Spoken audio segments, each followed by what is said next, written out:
Dawn broke over the Naval Special Warfare Advanced Training Facility in Virginia.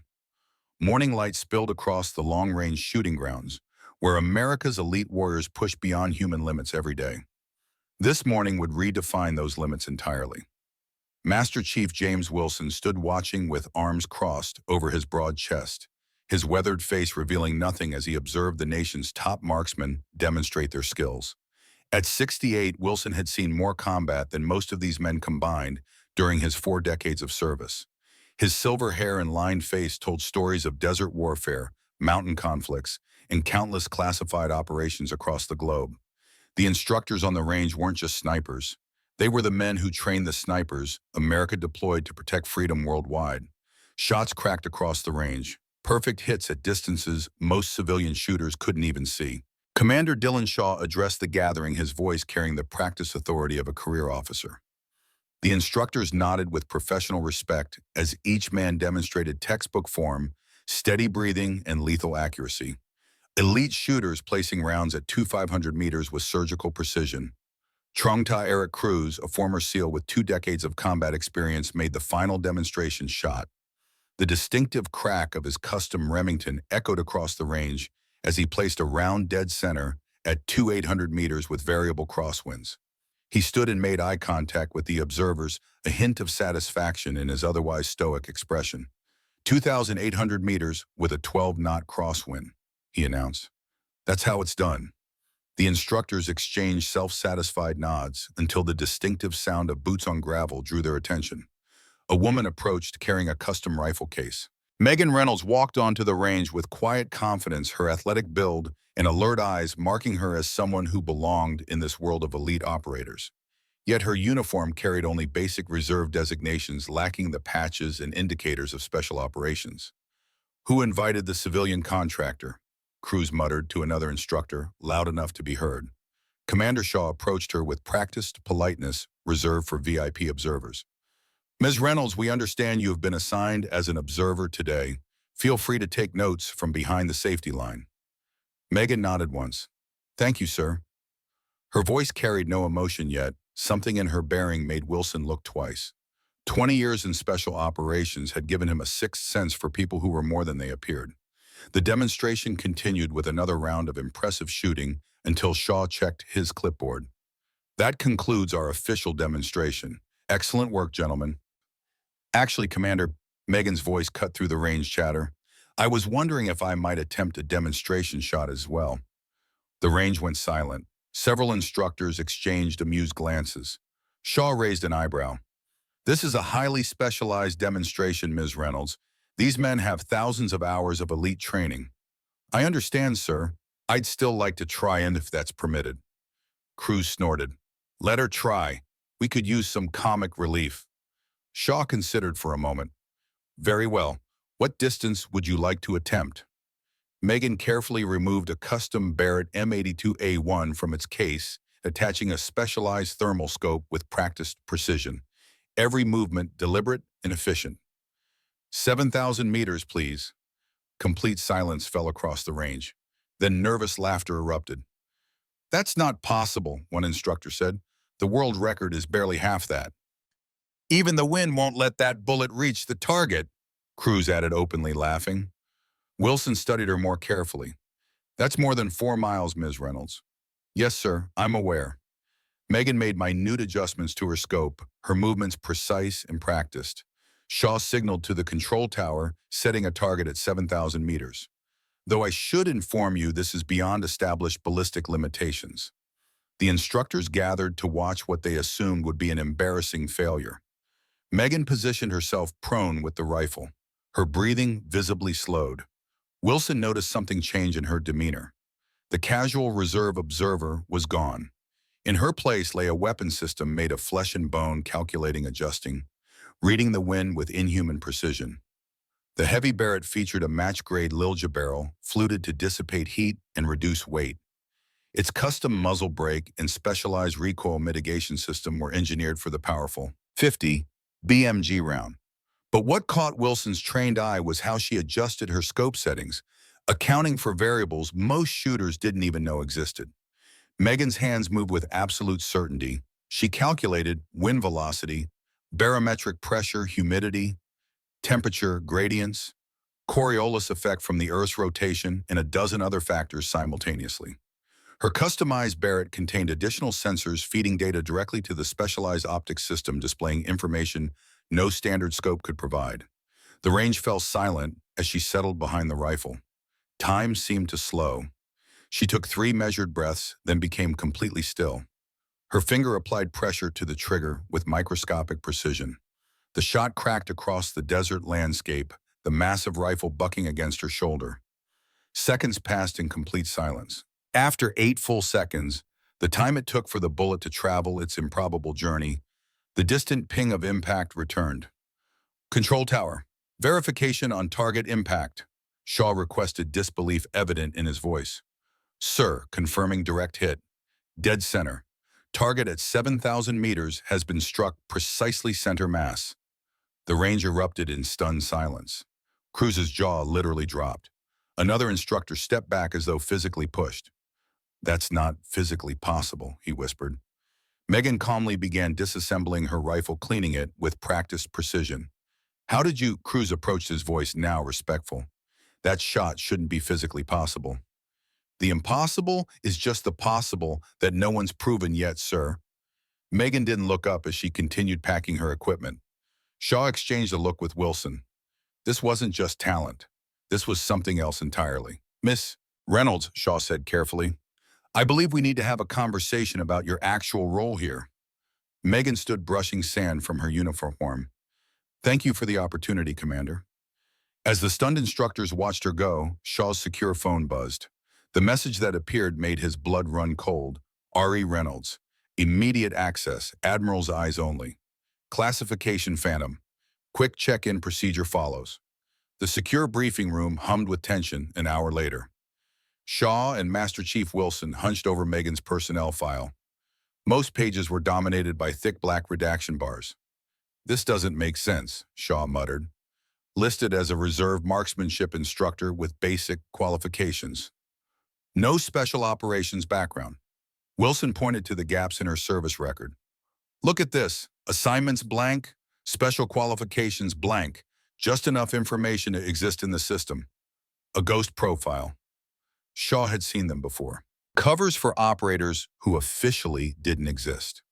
The door opened without a knock. Admiral Richard Sullivan entered his 4 stars, catching the light. Both men snapped to attention. As you are gentlemen, the Admiral's voice carried the weight of decades of command. I understand we had quite a display at the range today. Yes, sir, Shaw replied. A reserve instructor named Megan Reynolds made a shot that frankly defies explanation. Admiral Sullivan nodded slowly. That's precisely why I'm here. The demonstration wasn't just for your benefit, Commander. Sir, I need you to assemble a specialized training unit. We have a situation developing that requires unprecedented marksmanship capability. The Admiral's eyes narrowed. And I want Reynolds. With respect, sir, Shaw ventured. We know nothing about her. Then it's time you learned. Admiral Sullivan slid a classified folder across the table. Everything you need to know is in there. But this doesn't leave this room. Shaw opened the folder. The first page bore a single code name above Megan's photo, Phantom. His eyes widened as he scanned the document. This can't be right. She is exactly who that file says she is, Commander. The Admiral cut him off. And now she's yours to train with. After the Admiral left, Wilson leaned forward. What's in there, sir? Shaw closed the folder. A ghost story that just came to life. Outside her temporary quarters, Megan methodically cleaned her rifle, breaking it down to components with practiced efficiency. The sound of boots on gravel announced Cruz's approach. Mind if I join you? He asked, his earlier mockery replaced with professional curiosity. Megan nodded slightly. Cruz sat on the bench beside her. I owe you an apology, he said. I was disrespectful earlier. No apology necessary. Megan continued her work without looking up. Skepticism keeps us alive in this business. Cruz watched her hands move with practiced precision. That shot, though, how did you account for the Coriolis effect at that distance? A small smile touched Megan's lips. I could tell you, but then I'd have to shoot you from 7,000 meters. Cruz laughed. Fair enough. A moment passed between them, professional respect replacing skepticism. The guys and I are grabbing chow at the mess. You're welcome to join. Megan hesitated. I appreciate the offer, but I have some calculations to review. Always working, huh? Cruz studied her. You remind me of someone I served with years ago. She paused, interest slightly piqued. Oh, in Kandahar 2012, we had this scout sniper, quiet type, never socialized. One day we're pinned down. Impossible situation. This person makes a shot that saves our entire squad. 3,200 meters through a sandstorm. Never bragged about it. Never mentioned it again. Megan had stopped cleaning her rifle, listening intently. Turns out they were part of a specialized program, something they never officially acknowledged. This was back in 2018, Operation Sandstorm. Her expression changed subtly. Operation Distant Horizon. Cruz froze. How could you possibly know that name? It was completely classified. Lucky guess. Megan recovered quickly. Sounded appropriate for long-range operations. Cruz wasn't buying it. Right. Well, offer stands for dinner if you change your mind. He left, glancing back suspiciously. Megan waited until he was out of sight before pulling out her phone and sending a text. Cover potentially compromised. History with Cruz. 30 seconds later, her phone vibrated. Cruz, sole survivor of Bravo Team Distant Horizon. He doesn't know about Phantom. Keep it that way. Megan stared at the message, memories flooding back of the operation that had changed everything. The operation that had taken her brother. First light hit the compound as specialized equipment arrived by unmarked transport. Shaw stood before a small group of elite instructors. Cruz, Wilson, and three others, all handpicked for skills that put them in the top 0.1% of military marksmen. Gentlemen, Shaw began, by direct order of Admiral Sullivan, we're forming a specialized training unit. Each of you brings unique expertise in long-range operations. The door opened and Megan entered, dressed in standard issue BDUs, but carrying herself with unmistakable confidence. The room temperature seemed to drop 10 degrees. Ms. Reynolds will be joining us as a technical advisor. Murmurs of surprise rippled through the group. One instructor leaned forward. With all due respect, sir, he said, we still know nothing about her qualifications beyond yesterday's demonstration. Her qualifications have been verified at the highest levels, Shaw replied firmly. Megan stepped forward. I understand your concerns. I'd be skeptical too, but I assure you I'm here to help, not hinder. Cruz hadn't taken his eyes off her. You knew about Operation Distant Horizon. Nobody knows about that unless they were there. The tension in the room thickened. And I knew every one of them. Megan met his gaze without flinching. Not everyone who was there wore a uniform, Instructor Cruz. The room went silent. Shaw stepped between them. That's enough. We have a mission to prepare for. Personal questions can wait. He displayed technical specifications on the screen. We need to develop protocols for shots between 5,000 and 8,000 meters in variable conditions. Ms. Reynolds will demonstrate her methodology, which you will then adapt to your own techniques. The team moved to the South Range. Megan set up a comprehensive demonstration explaining concepts most had never considered. At extreme distances, you're not just shooting at a target, she explained, making adjustments to a specialized scope. You're negotiating with physics. The bullet will travel for nearly 10 seconds. In that time, the Earth rotates beneath it. The air it passes through changes density. Every molecule it encounters tries to push it off course. She guided an instructor through a shot at 3,500 meters. He hit cleaner than he ever had before. I've never made a shot that clean at this distance, he admitted, genuine respect entering his voice. It's not about strength or even natural talent, Megan replied. It's about understanding the invisible forces affecting your bullet. As the training continued, Shaw's secure phone buzzed. He stepped away to take the call, returning moments later with a grim expression. Training accelerated, he announced. Timeline's been moved up. Deployment in 48 hours. What changed? Megan asked sharply. Intel suggests our window is closing faster than anticipated. We need to be ready. Shaw turned to the team. Equipment prep. Wilson, coordinate with logistics. Reynolds with me. As they walked away from the others, Shaw spoke quietly. This just came in. Admiral's eyes only, but he authorized me to show you. He handed her a satellite image. Megan studied it, then looked up sharply. These are the same coordinates from Distant Horizon. You tell me. You were there, weren't you? After a moment's hesitation, Megan nodded almost imperceptibly. This isn't coincidence, she said quietly. No, and Cruz is going to figure it out soon if he hasn't already. Megan's eyes hardened. Someone wants to finish what started 6 years ago, and this time they're luring us into a trap. The briefing room air felt heavy with anticipation. The elite instructors sat rigidly in their chairs, eyes fixed on Megan as she stood beside Shaw at the front of the room. Before we begin the official briefing, Shaw said, there's something you all need to know. He looked at Megan, who nodded once. Mrs. Reynolds isn't just a technical advisor. Her involvement in this mission is personal. Cruz leaned forward, suspicion evident in every line of his body. Megan took a deep breath. 6 years ago, Operation Distant Horizon was compromised. What should have been a simple extraction turned into one of the worst disasters in special operations history. She brought up images on the screen that made Cruz visibly flinch. 3 teams were lost. The official report cited equipment failure and intelligence gaps. The official report was a lie, Cruz interrupted, voice tight with controlled anger. We were set up. Someone knew we were coming. Yes, Megan confirmed, and now we know who. She displayed a photograph of a distinguished military officer in dress blues. General Marcus Blackwood. He's been selling operational details to the highest bidder for years. He's the reason your friends died, Cruz. The room went completely silent. Cruz stood abruptly. How do you know this? Who are you really? Megan's shoulders straightened almost imperceptibly. I was there not as a soldier, as an intelligence asset. I was supposed to identify the leak. I failed.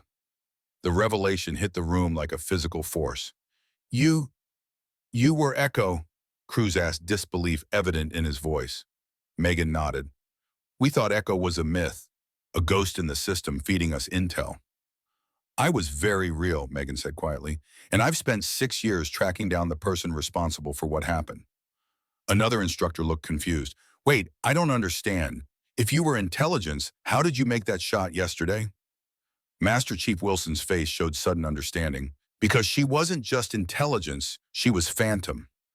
The name caused visible shock among the instructors. Several actually recoiled in their seats. For those not familiar with the designation, Shaw explained, Phantom was the code name for a specialized solo operator attached to intelligence operations, a precision elimination specialist who operated beyond conventional parameters. I was Phantom, Megan confirmed, until Distant Horizon failed and the program was disbanded. Cruz's hands clenched into fists. I lost my best friends that day. And I lost my team, my program, and 6 years of my life to finding the truth. Megan replied, her voice carrying an edge of barely controlled emotion. Now I have it. She pointed to the mission details displayed on screen. Blackwood will be at these coordinates in 48 hours. We have one chance to capture him and extract the intelligence he's carrying. This isn't just about justice for what happened 6 years ago, Shaw added. Blackwood is planning to sell the identities of every deep cover operative we have across 3 continents. And that's why you need a shot from impossible distance, Wilson concluded. What to eliminate to disable. To take out his transportation with surgical precision from beyond visual detection range, Megan clarified. The team processed this information, their perception of Megan completely transformed. There's something else you should know, Megan said, her voice softening slightly. Something I haven't told anyone yet about why this mission is personal. The sun hadn't yet crested the horizon when the team assembled on the range. Pre-dawn light cast long shadows as Megan demonstrated advanced techniques for extreme long-range engagement. Ballistics at this range isn't just science, it's art, she explained, adjusting the specialized scope on her rifle. You're accounting for the Earth's rotation, atmospheric refraction, and countless variables most snipers never consider. Cruz watched her movements with newfound respect. The antagonism of this previous day had been replaced by focused attention. At 7,000 meters, you're not aiming at where the target is, Megan continued. You're aiming at where physics will allow your bullet to intersect with the target's location, accounting for nearly 10 seconds of flight time. She worked individually with each instructor, adapting their techniques for shots beyond conventional limits. Under her guidance, they were hitting targets at distances they'd previously considered impossible. During a brief break, Cruz approached Megan as she calibrated her rifle. That shot in Kandahar, he said quietly. The one through the sandstorm that saved our unit. Was that you? Megan paused, then nodded once. 3,200 meters, 30-knot crosswind sandstorm conditions. Cruz shook his head in disbelief. Nobody believed it was possible. It almost wasn't, Megan admitted. That was before we developed the thermal compensation algorithms. You disappeared right after. Some guys said you were just a story someone made up to boost morale. Megan's hands continued their precise movements. Sometimes it's better to be a ghost. Not always, Cruz countered. Those of us who survived that day, we owed our lives to someone we couldn't even thank. For the first time, Megan looked directly at him, a moment of genuine connection passing between them. You're getting the chance now, she said softly, by helping finish what we started. The moment was interrupted as Shaw approached with the satellite phone. New intel, he announced grimly. Blackwood's security protocols just changed. They're identical to the patterns from Distant Horizon. Megan's expression darkened. That's not coincidence. He's expecting us. How, Quinn? An instructor asked. This operation is classified above top secret. Because we still have a leak, Megan said, studying the new intelligence data. This security pattern is identical to what we saw before Distant Horizon was compromised. There's only one explanation. We still have an infiltrator. The team exchanged uneasy glances, the foundation of trust suddenly shifting beneath them. Blackwood has high-level access, Megan continued. He could be monitoring communications transportation requisitions. What do you suggest? Shaw asked. Megan's eyes hardened with determination. We change the plan. Now. Everything we've discussed is compromised. We create a new approach that only the people in this circle know about. As darkness fell, the team worked through the night, completely redesigning their approach. Maps were spread across tables in the secure briefing room. Contingencies developed and discarded in rapid succession. We'll need to go in dark, Wilson suggested. Minimal comms, non-standard equipment. And we position ourselves where they won't expect us. Cruz nodded in agreement. Throughout the planning, Megan remained the calm center, her mind calculating possibilities with machine-like precision. When dawn approached, they had a new plan, one known only to the 6 people in that room. As the team prepared to move out, Shaw received a priority message. His expression grew grave as he read it. Change of plans, he announced. We move in 12 hours. Blackwood pushed up his timetable. The team exchanged determined looks, professionals preparing for the ultimate test of their abilities. Get some rack time, Wilson ordered. We roll at 1800. Cruz paused beside Megan as the others filed out. For what it's worth, he said quietly. I'm glad you're the one taking the shot. For a brief moment, her professional mask slipped, revealing a glimpse of vulnerability. 6 years ago, I missed something critical. It won't happen again. The blades of the transport helicopter cut through the night air as the team flew low over the desert terrain. Inside, bathed in the dim red glow of tactical lighting, Megan sat perfectly still, her mind cycling through memories she'd locked away for years. 6 years earlier, a secure facility beneath Langley. The Phantom program isn't just about marksmanship, her instructor had told her. It's about changing what we believe is physically possible. Endless hours on ranges around the world. Shots from distances that defied conventional wisdom. The gradual transformation from a skilled marksman into something else entirely. A human weapon system capable of calculations that most required computers to perform. Your brother's team is in position, her handler had said the day Distant Horizon launched. Extraction windows opens in 6 hours. Then the chaos. Communications suddenly scrambled. Encrypted channels compromised. Her frantic warnings going unheeded as the operation collapsed into disaster. Teams down, I repeat. All teams down. The last transmission before complete silence. Megan blinked, the memories receding as Shaw touched her shoulder. 5 minutes to drop, he said quietly. She nodded, returning to the present moment.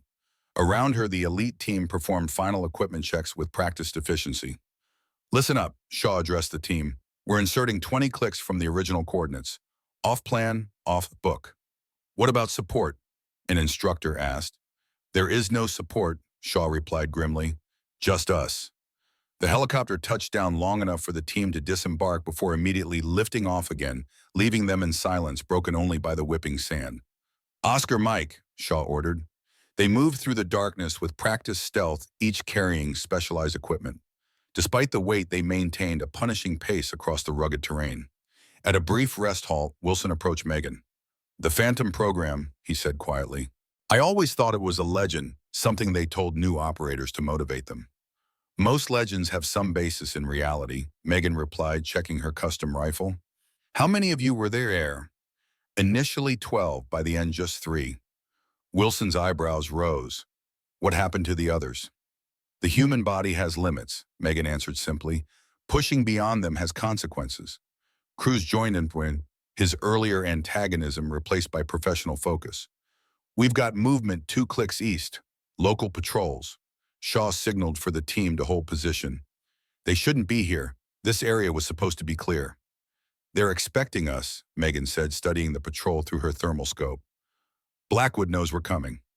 "How?" another instructor asked. "We scrapped the original plan. No one outside this team knows our position." "Someone sent a warning," Megan said, her voice hardening. "The question is who?" The team exchanged uncomfortable glances. Trust suddenly a fragile commodity. "We need to keep moving," Shaw decided. "Adjust course west. We'll approach from the ridgeline." As they continued their advance, Cruz fell in beside Megan. "The Phantom program," he said quietly. "Was it worth it?" Megan didn't immediately answer. Finally, she said, "It gave me the ability to make shots no one else could, to save lives no one else could save." "But at what cost?" Her eyes met his in the darkness. "Everything comes with a cost, Cruz.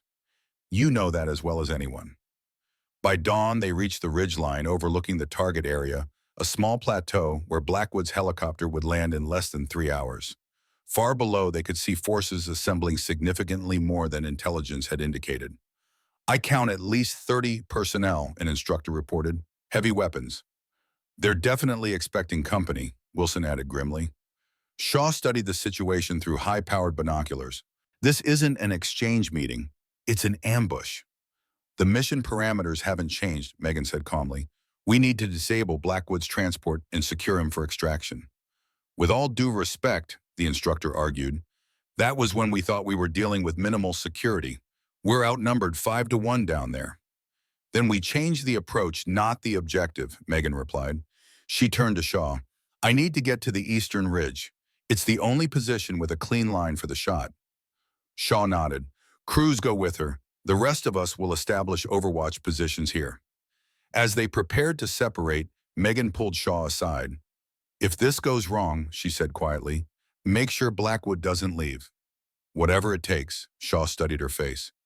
"This is about more than the intelligence he's carrying, isn't it?" "6 years ago, he took everything from me," Megan replied, a rare glimpse of emotion breaking through her professional demeanor. "My team, my brother, my life." "Your brother." Team leader 1st Unit in, Captain Jason Reynolds. He died when the extraction point was compromised. Understanding dawned on Shaw's face. "That's why this is personal."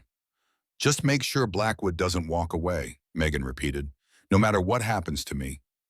As she and Cruz departed for the eastern position, a shadowy figure watched through a high-powered scope from a concealed location, then reached for a secure communication device. "Target is moving as anticipated," the figure whispered. "Phantom is isolated." First light painted the eastern ridge in gold as Megan and Cruz reached their position 7,300 meters from the landing zone. Beyond visual detection range, beyond what conventional wisdom considered possible for a precision shot. "How's it looking, actual?" Cruz whispered into his comm. Shaw's voice crackled back. "Tango still in position. No sign of the primary. ETA 15 mics."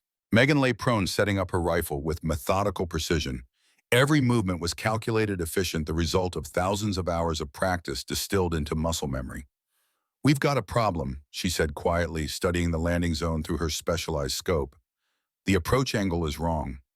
"What do you mean?" Cruz asked. "The helicopter will land facing northeast, not northwest, as intelligence indicated. The fuel tank will be obscured by the main cabin." Cruz processed this information. "Can you still make the shot?" Megan made minute adjustments to her scope. "Yes, but not at the fuel tank as planned. I'll need to hit the main rotor assembly. That's a precision mechanical target at over 7,000 meters." Cruz said, disbelief evident in his voice. Are you certain, Bam? No, Megan admitted, but it's our only option. Her finger hovered near the trigger as she calculated wind speed, humidity, and barometric pressure in her head. The mathematical complexity would have overwhelmed most supercomputers, yet her mind processed it with practiced ease. Heads up, Shaw's voice came through the comm. Birds inbound from the south, 3 clicks and closing. Megan's focus narrowed to a singular point. The world beyond her scope ceased to exist as she made final adjustments for the shot. Taking the shot in 3, 2, 1. The rifle cracked, the sound echoing across the landscape. The bullet began its journey, a 10-second flight across miles of open air, fighting wind gravity and the Earth's rotation. Come on, Cruz whispered. In the distance, the helicopter began its descent toward the landing zone. Through her scope, Megan could see Blackwood's distinctive figure in the passenger compartment. Suddenly, 3 additional helicopters appeared over the horizon. We've got company, Shaw reported urgently. 3 additional birds heavily armed. It's a trap, Megan whispered. They knew we'd be here. The bullet finally reached its target, striking the main rotor assembly with surgical precision. The helicopter lurched violently, managing a rough landing, but clearly disabled. Direct hit, Cruz exclaimed. Primary bird is down. Recovery team moving in, Shaw confirmed.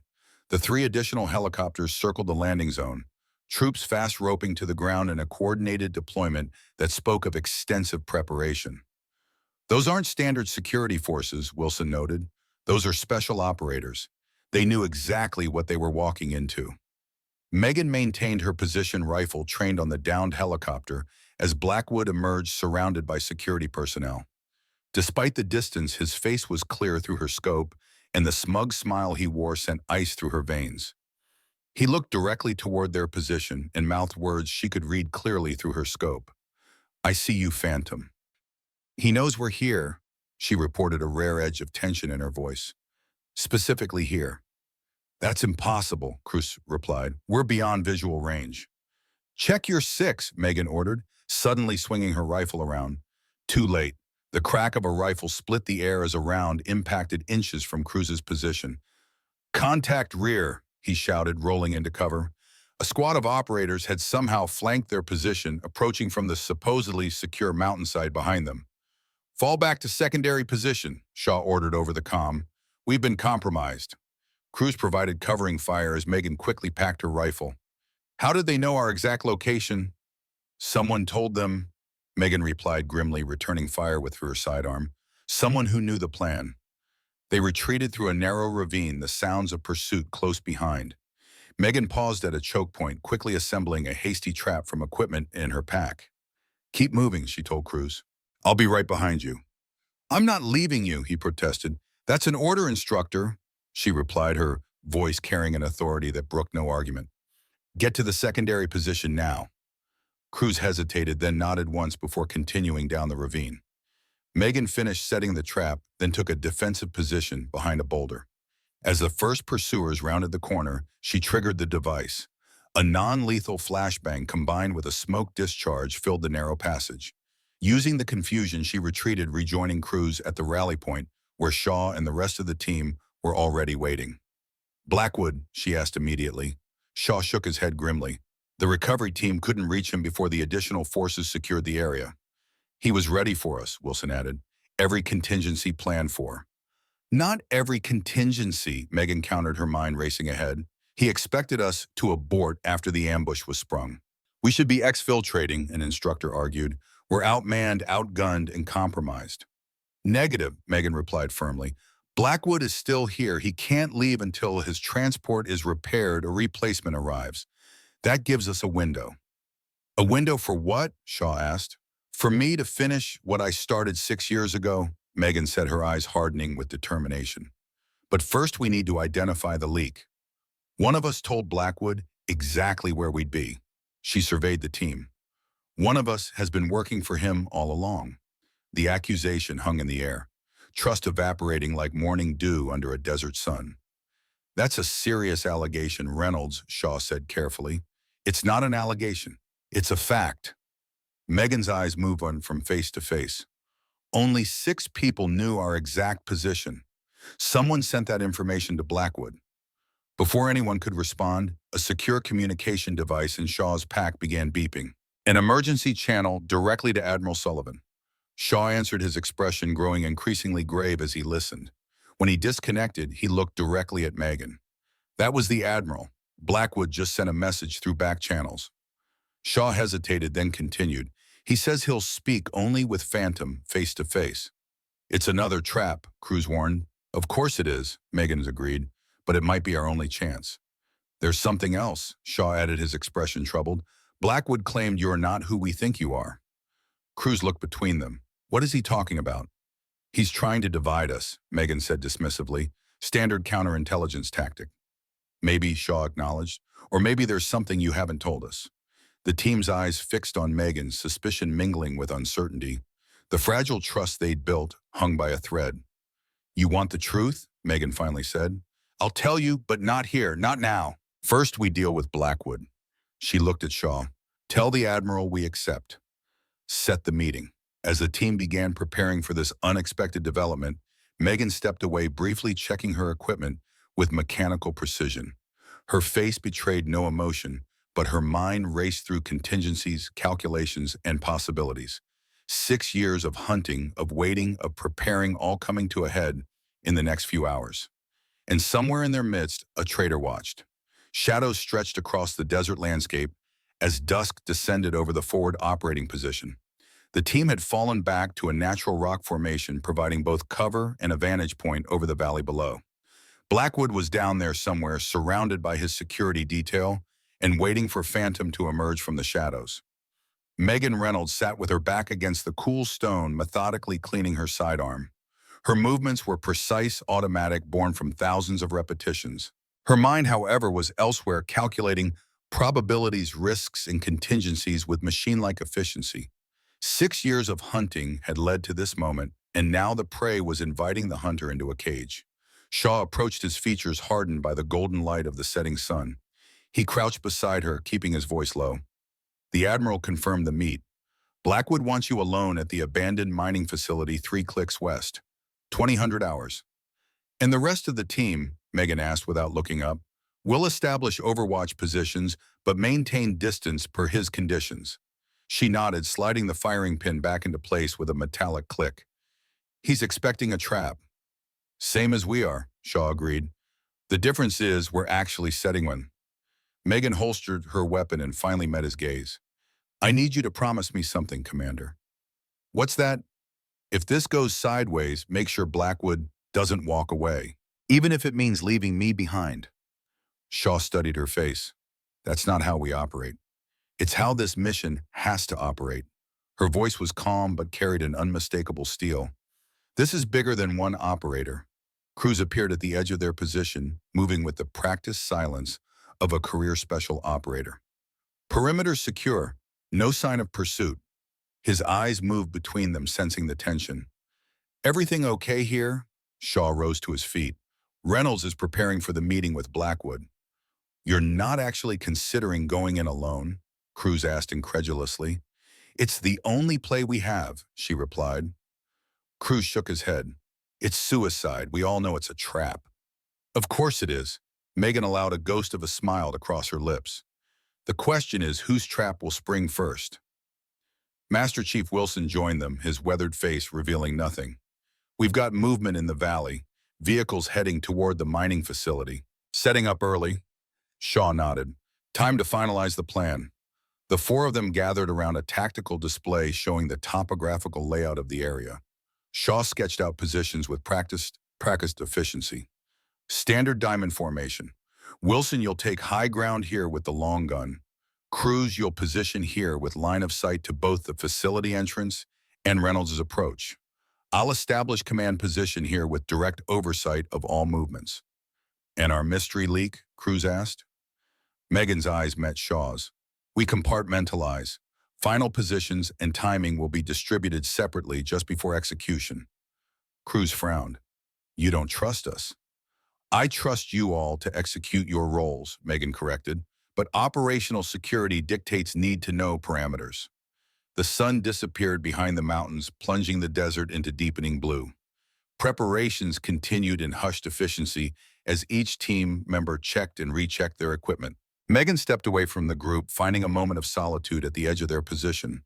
The vast expanse of stars emerged overhead, navigation points she had used countless times during solo operations. Her hand moved unconsciously to her temple, massaging a point just above her right eye, where the familiar pressure was building. The headaches had been getting worse. Side effects of the neural enhancements that made her phantom. The price of pushing human capability beyond its natural limits. A sudden flash of memory hit her with physical force, causing her to steady herself against the rock wall. The sterile laboratory at DARPA's Advanced Research Facility. Scientists in white coats. The gleaming syringe containing billions of neural nanobots suspended in a proprietary carrier solution. Project Atlas will revolutionize human capability, the lead scientist had explained. The nanobots integrate with your neural pathways, forming an overlay network that augments natural processing. You'll perceive and analyze data faster than any computer, with perfect recall and accelerated calculation ability. What they hadn't fully disclosed were the side effects. The blinding migraines when the system overclocked during a high-stress operations. The vivid flashbacks that felt more like time travel than memory. The occasional sensory overload that could leave her incapacitated for hours. Only 3 of the original 12 candidates had survived the full procedure. Only 1 had achieved complete neural integration without permanent psychological damage. Penny, for your thoughts. Cruz's voice pulled her back to the present. He stood a respectful distance away, his silhouette dark against the deepening night sky. Just preparing, she replied, masking the pain with practiced ease. That's not what your vitals say. He gestured toward the subtle monitoring device on his wrist. Your heart rate spiked to 160 a moment ago. Respiration elevated. Pupil dilation visible even in this light. Megan's eyes narrowed. You're monitoring me. Standard procedure for high-value assets. His tone softened, or people were concerned about. She turned away, looking out over the darkened landscape. The Atlas program had side effects they didn't anticipate. The neural enhancements. Cruz stepped closer, genuine concern visible in the starlight. What kind of side effects?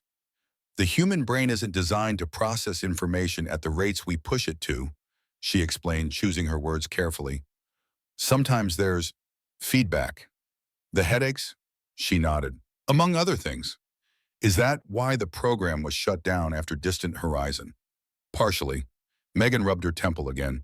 The Oversight Committee had concerns about the ethics of creating super soldiers. The catastrophic failure of the mission gave them the excuse they needed. Cruz was silent for a moment. Yet you continued operating.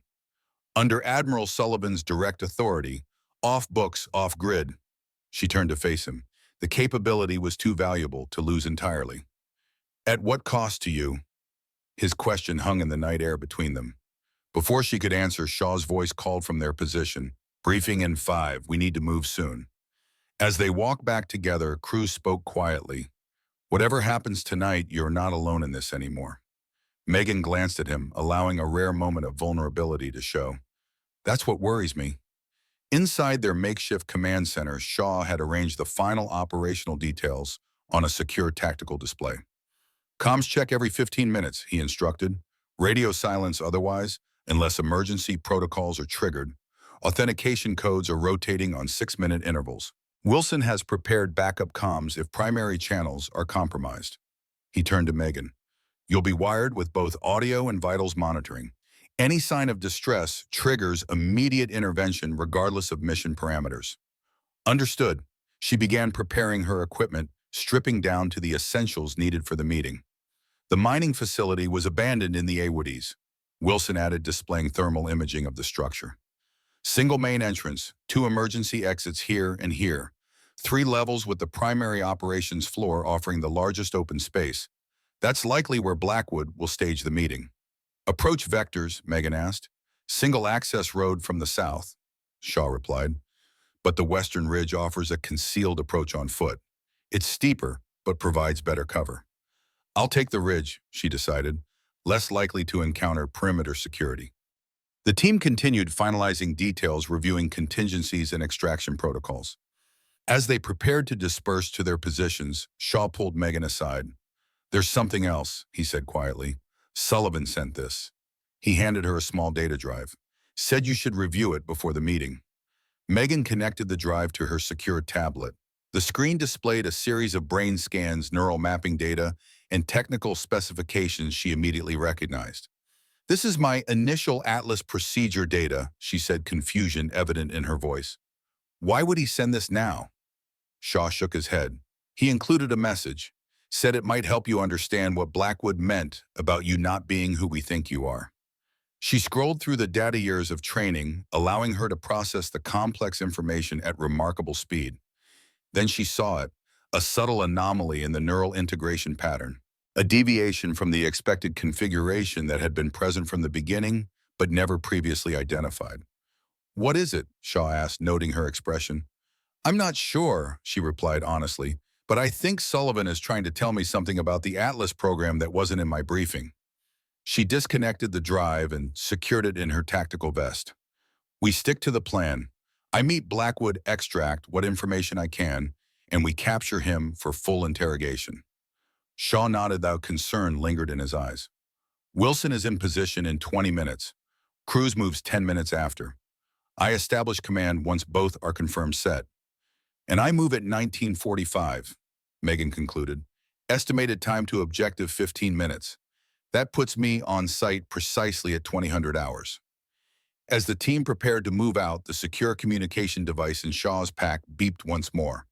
He checked the message, his expression darkening. Change of plans, he announced. Blackwood has moved up the timetable. Meeting now set for 1930.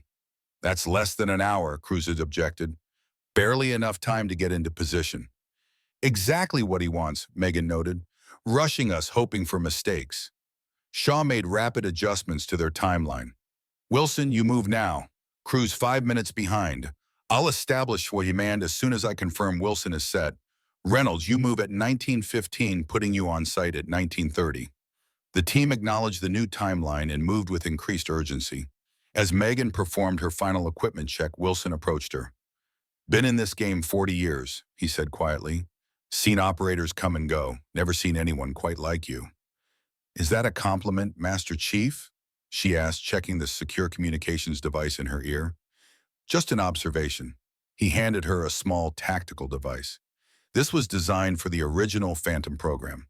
Thought you might want it back. Megan recognized it immediately. A specialized neural disruptor designed to temporarily scramble electronic signals within a limited radius. It had been part of her standard kit during the active Phantom days. Where did you get this? Sullivan had it in an old footlocker. Said you'd know how to use it. Wilson's weathered face revealed a hint of a smile. Figured it might come in handy tonight. She secured the device to her tactical belt. Thank you. Wilson nodded once and moved to his position. As he departed, Cruz approached for his final check. Ready? He asked simply, always. She adjusted her tactical vest, ensuring everything was secure. There's something I need to know, Cruz said, his voice low enough that only she could hear. That day in Kandahar when you made the shot through the sandstorm, why didn't you make contact afterward? Let us know who saved us. Megan paused, considering her answer carefully. The Phantom program operated on complete anonymity.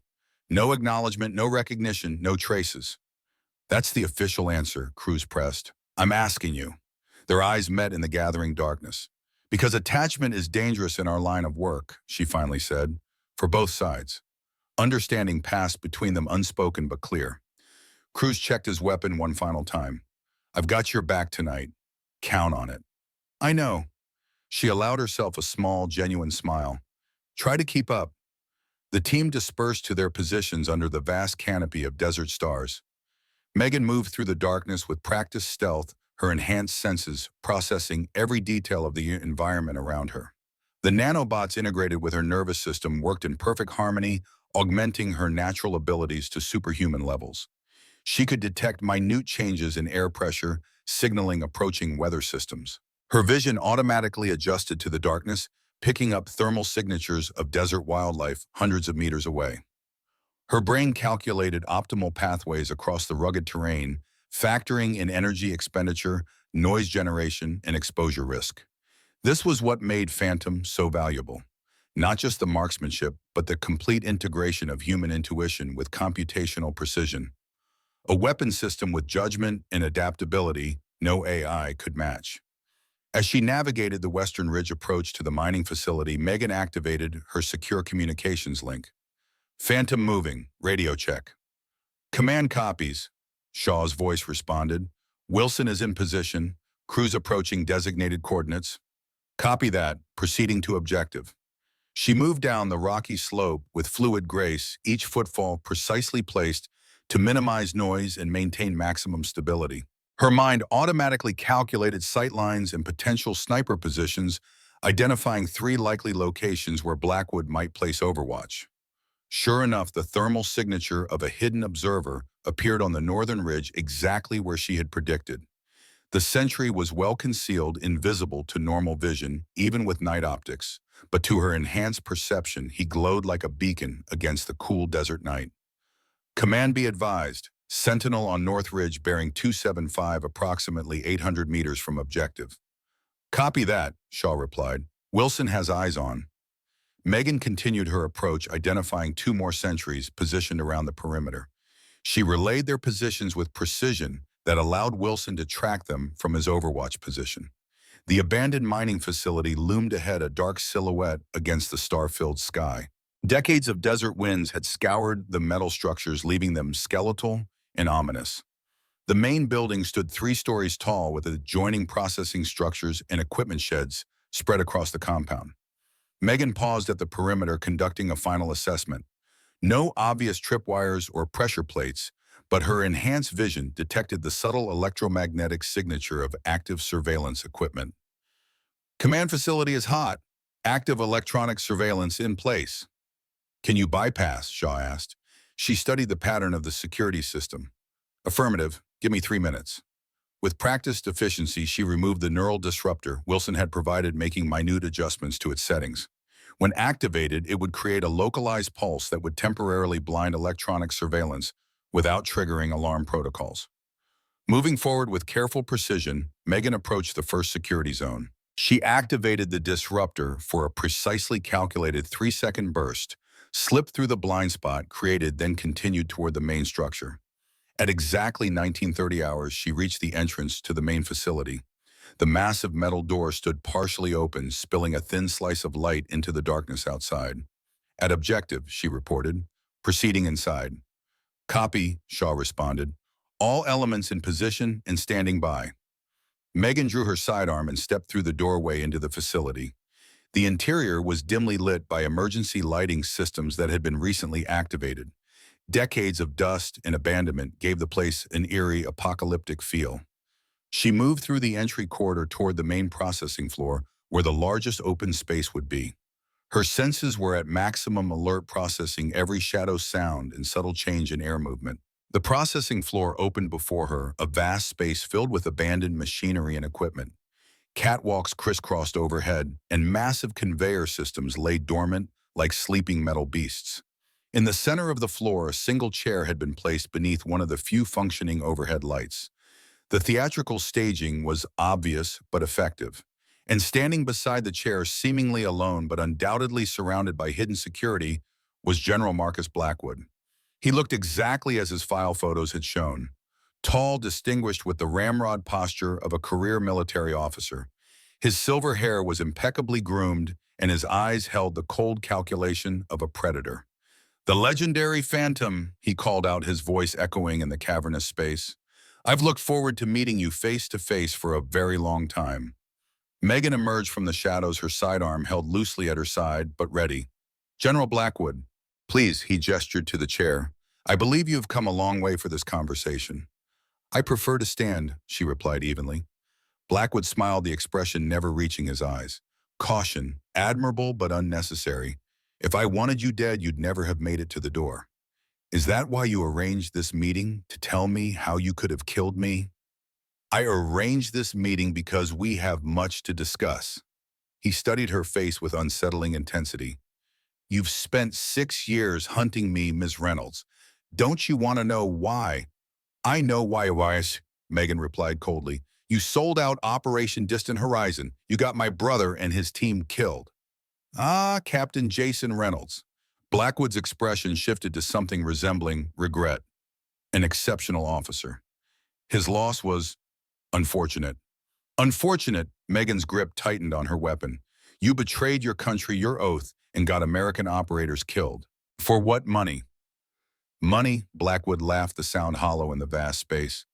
My dear, if you think this was about money, then you truly don't understand what's happening. He began to pace slowly, his movements measured and precise. What do you know about Project Atlas, Ms. Reynolds? The real Project Atlas, not the sanitized version they fed you during your recruitment. The question caught her off guard. It was a DARPA initiative to enhance human cognitive and physical performance through neural integration technology. A partial truth? Blackwood nodded. What they didn't tell you was the origin of the technology. What are you talking about? The neural nanotechnology wasn't developed by DARPA, Blackwood stated flatly. It was reverse engineered from recovered materials following an incident in 2001. An incident that remains highly classified even within the intelligence community. Megan's enhanced mind rapidly processed this claim against everything she knew about the program. There had always been gaps in the official timeline, unexplained technological leaps that defied normal R&D progression. You expect me to believe the technology came from what aliens? She kept her tone skeptical, but part of her mind was already reassessing, calculating new probabilities. Nothing so dramatic, Blackwood replied, though the source was decidedly non-domestic. The point, Ms. Reynolds, is that the technology integrated into your nervous system was never fully understood by the scientists who implemented it. He stepped closer, his eyes locked on hers. They didn't know what they were creating when they made you phantom. And what exactly did they create, General? Megan asked, maintaining her composure despite the unsettling direction of the conversation. Something that evolved beyond their expectations, he replied. The nanobots were designed to create a static enhancement network. Instead, they continued to adapt and develop, integrating more deeply with your neural structure than anyone anticipated.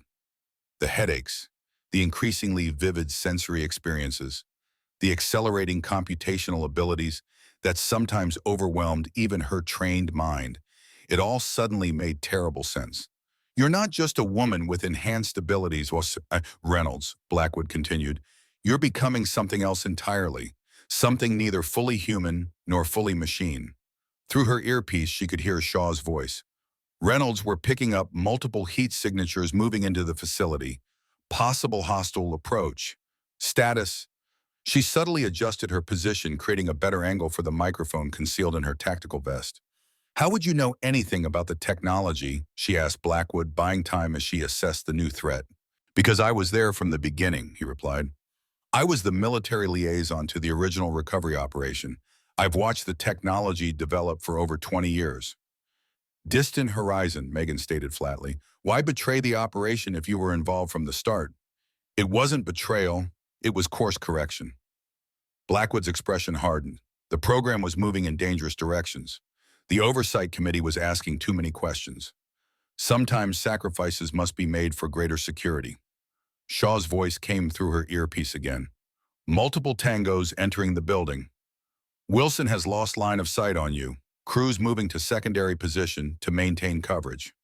Blackwood seemed to notice her subtle reactions to the communications. Your team is about to have company, Ms. Reynolds. I suggest we accelerate our conversation. What do you want? Megan asked directly. I want the same thing I've always wanted. To protect this country from threats it doesn't even understand. He reached into his pocket and removed a small device. This contains everything you need to know about Atlas, about what's happening to you, and about what's coming next. He held out the device. Take it, review it, then contact me when you're ready to have a real conversation. Megan hesitated, every instinct screaming that this was a trap. But the data drive that Sullivan had sent her, the anomalies in her neural scan, all suggested Blackwood might actually have information she needed. Before she could decide, the sound of boots on metal catwalks echoed through the facility. Blackwood's security team was moving into position. Decision time, Phantom, Blackwood said it quietly. The next move determines everything. Megan's enhanced senses detected movement behind her, a tactical team entering through the rear access, another approaching from the side corridor. They were being surrounded. Wilson crews, be advised, she whispered into her comms. Multiple hostiles converging on my position. Prepare for immediate action. She fixed her gaze on Blackwood. "You're not walking away this time, General." He smiled almost sadly. "I'm afraid I must. But we'll continue this conversation soon. You'll have questions after you review the data." With unexpected speed for a man his age, Blackwood tossed the data device toward her. Instinctively, she caught it with her free hand. The moment the device touched her palm, a subtle electronic pulse emanated from it. Too subtle for normal human perception, but to her enhanced senses it registered immediately. The pulse wasn't designed to harm her. It was a signal. "Command, it's a trap!" She shouted into her comms, diving for cover as the first shots rang out. The tactical teams had been waiting for the signal. Now they converged from multiple directions, firing with precision that spoke of high-level training. Megan rolled behind a massive piece of mining equipment as bullets pinged off the metal around her.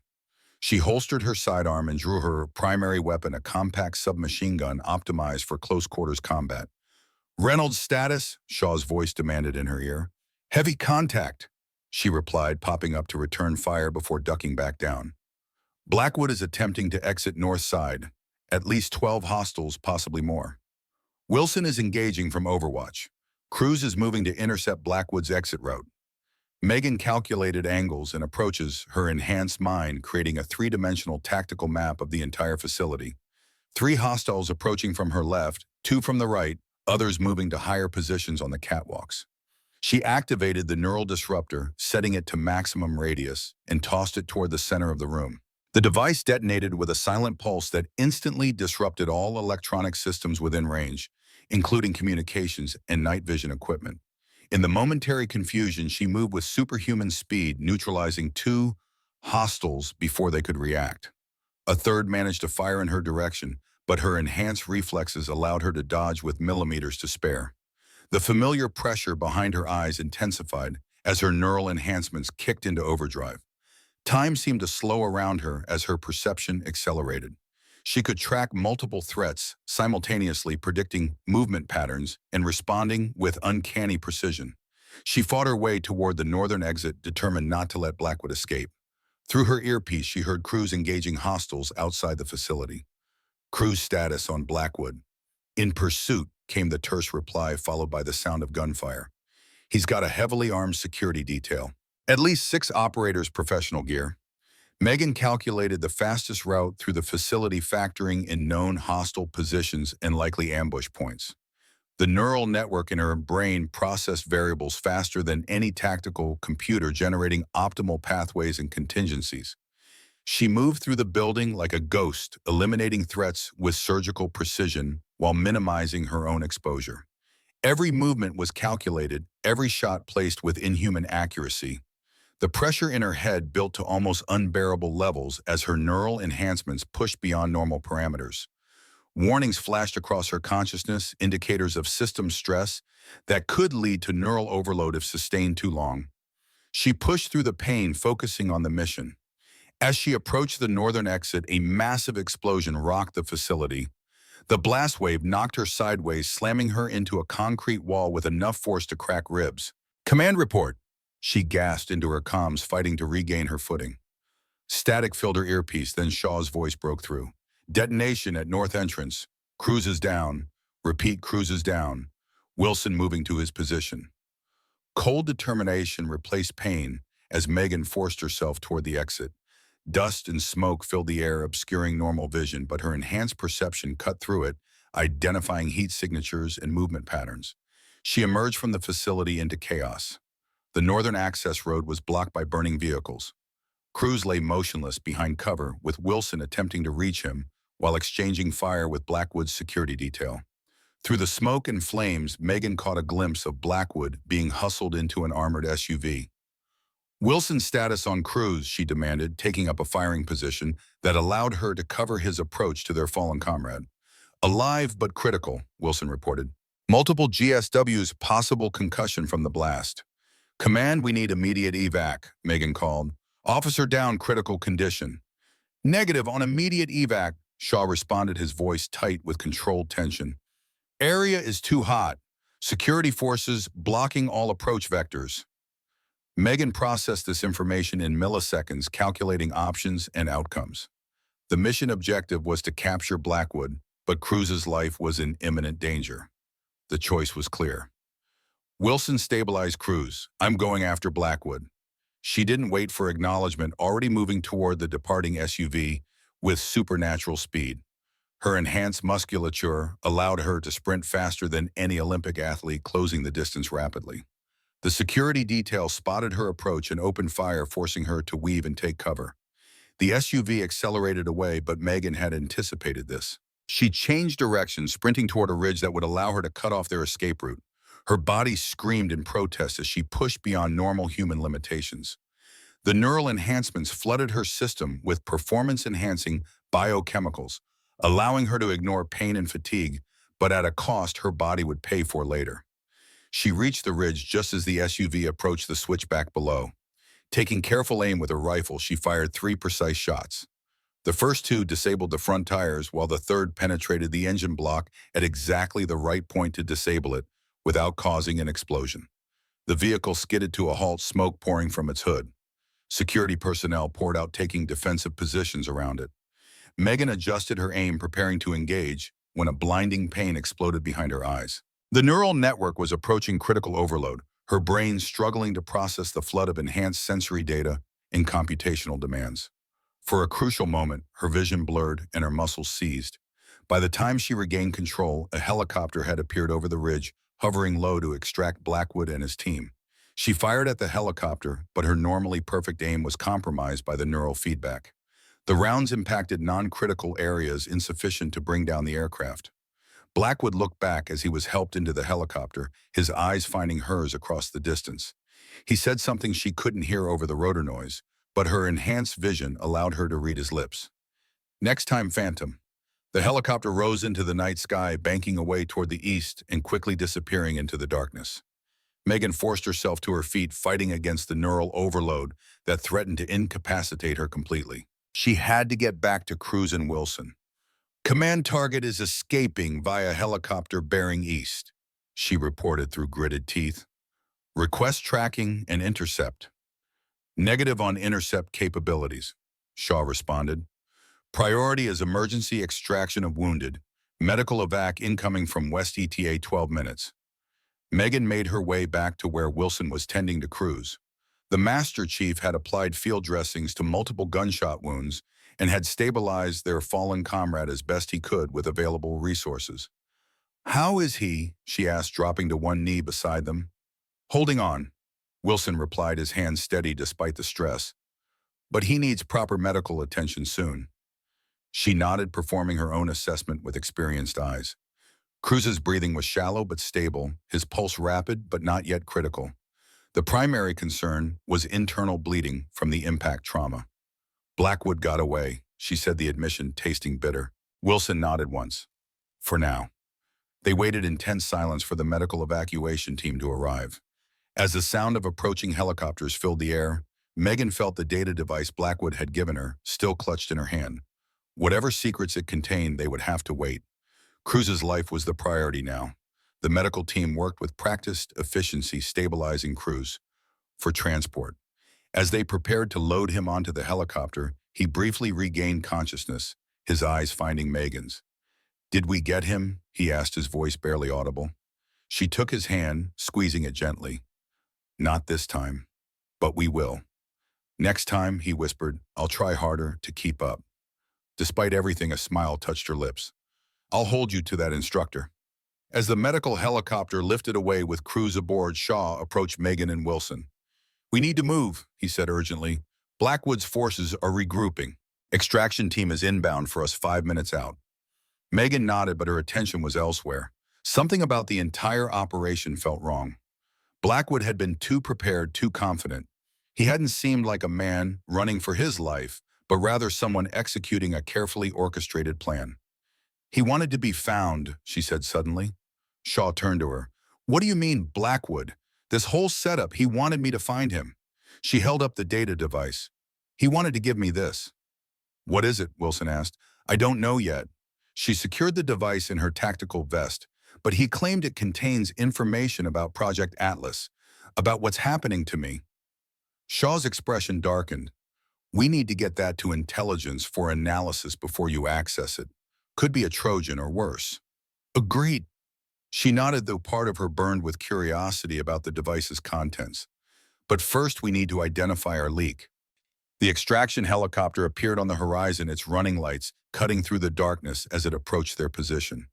Back at base, Shaw agreed. Full of security protocols.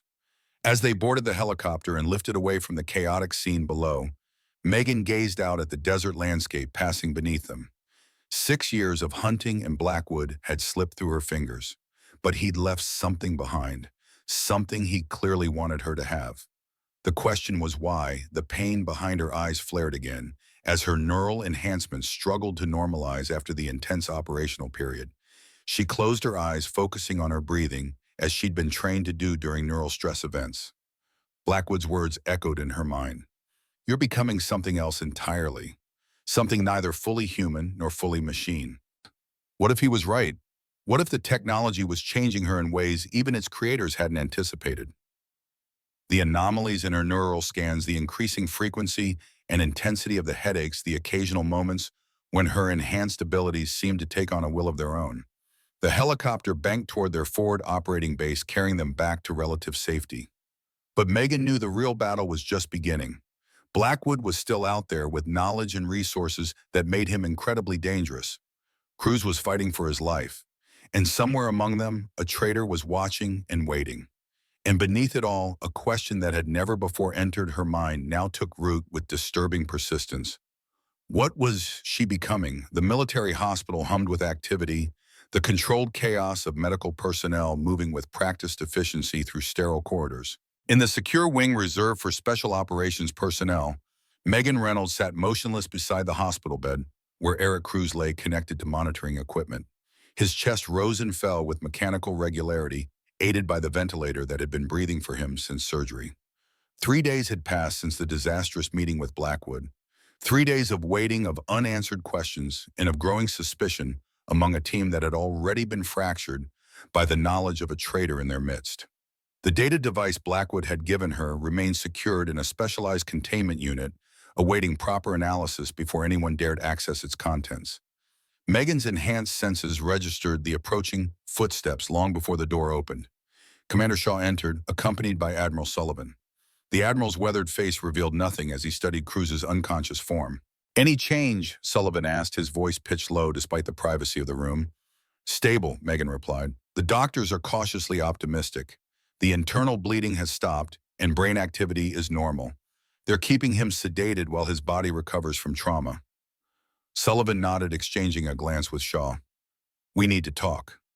Megan rose from her chair, casting a final look at Cruz before following the men into an adjacent secure conference room. Wilson was already there, standing at attention as they entered. "As you were, Master Chief," Sullivan said, closing the door behind them, "this conversation is off the record."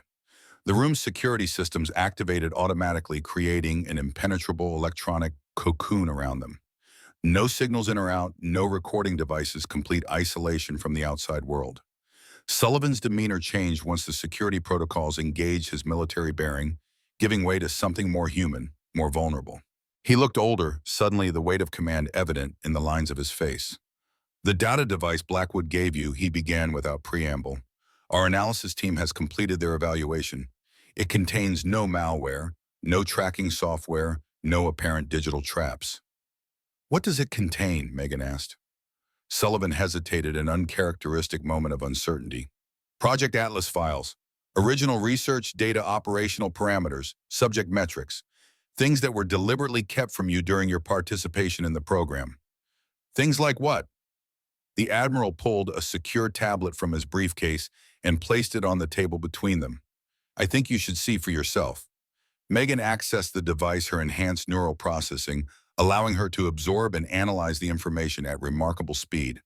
Page after page of technical data, scientific notation, neurological scans. Most of it familiar from her own briefings years earlier, but interspersed with new information that painted a disturbingly different picture of Project Atlas. She stopped on a page detailing the origin of the neural nanotechnology. Blackwood had been telling the truth. "This can't be right," she said, looking up at Sullivan.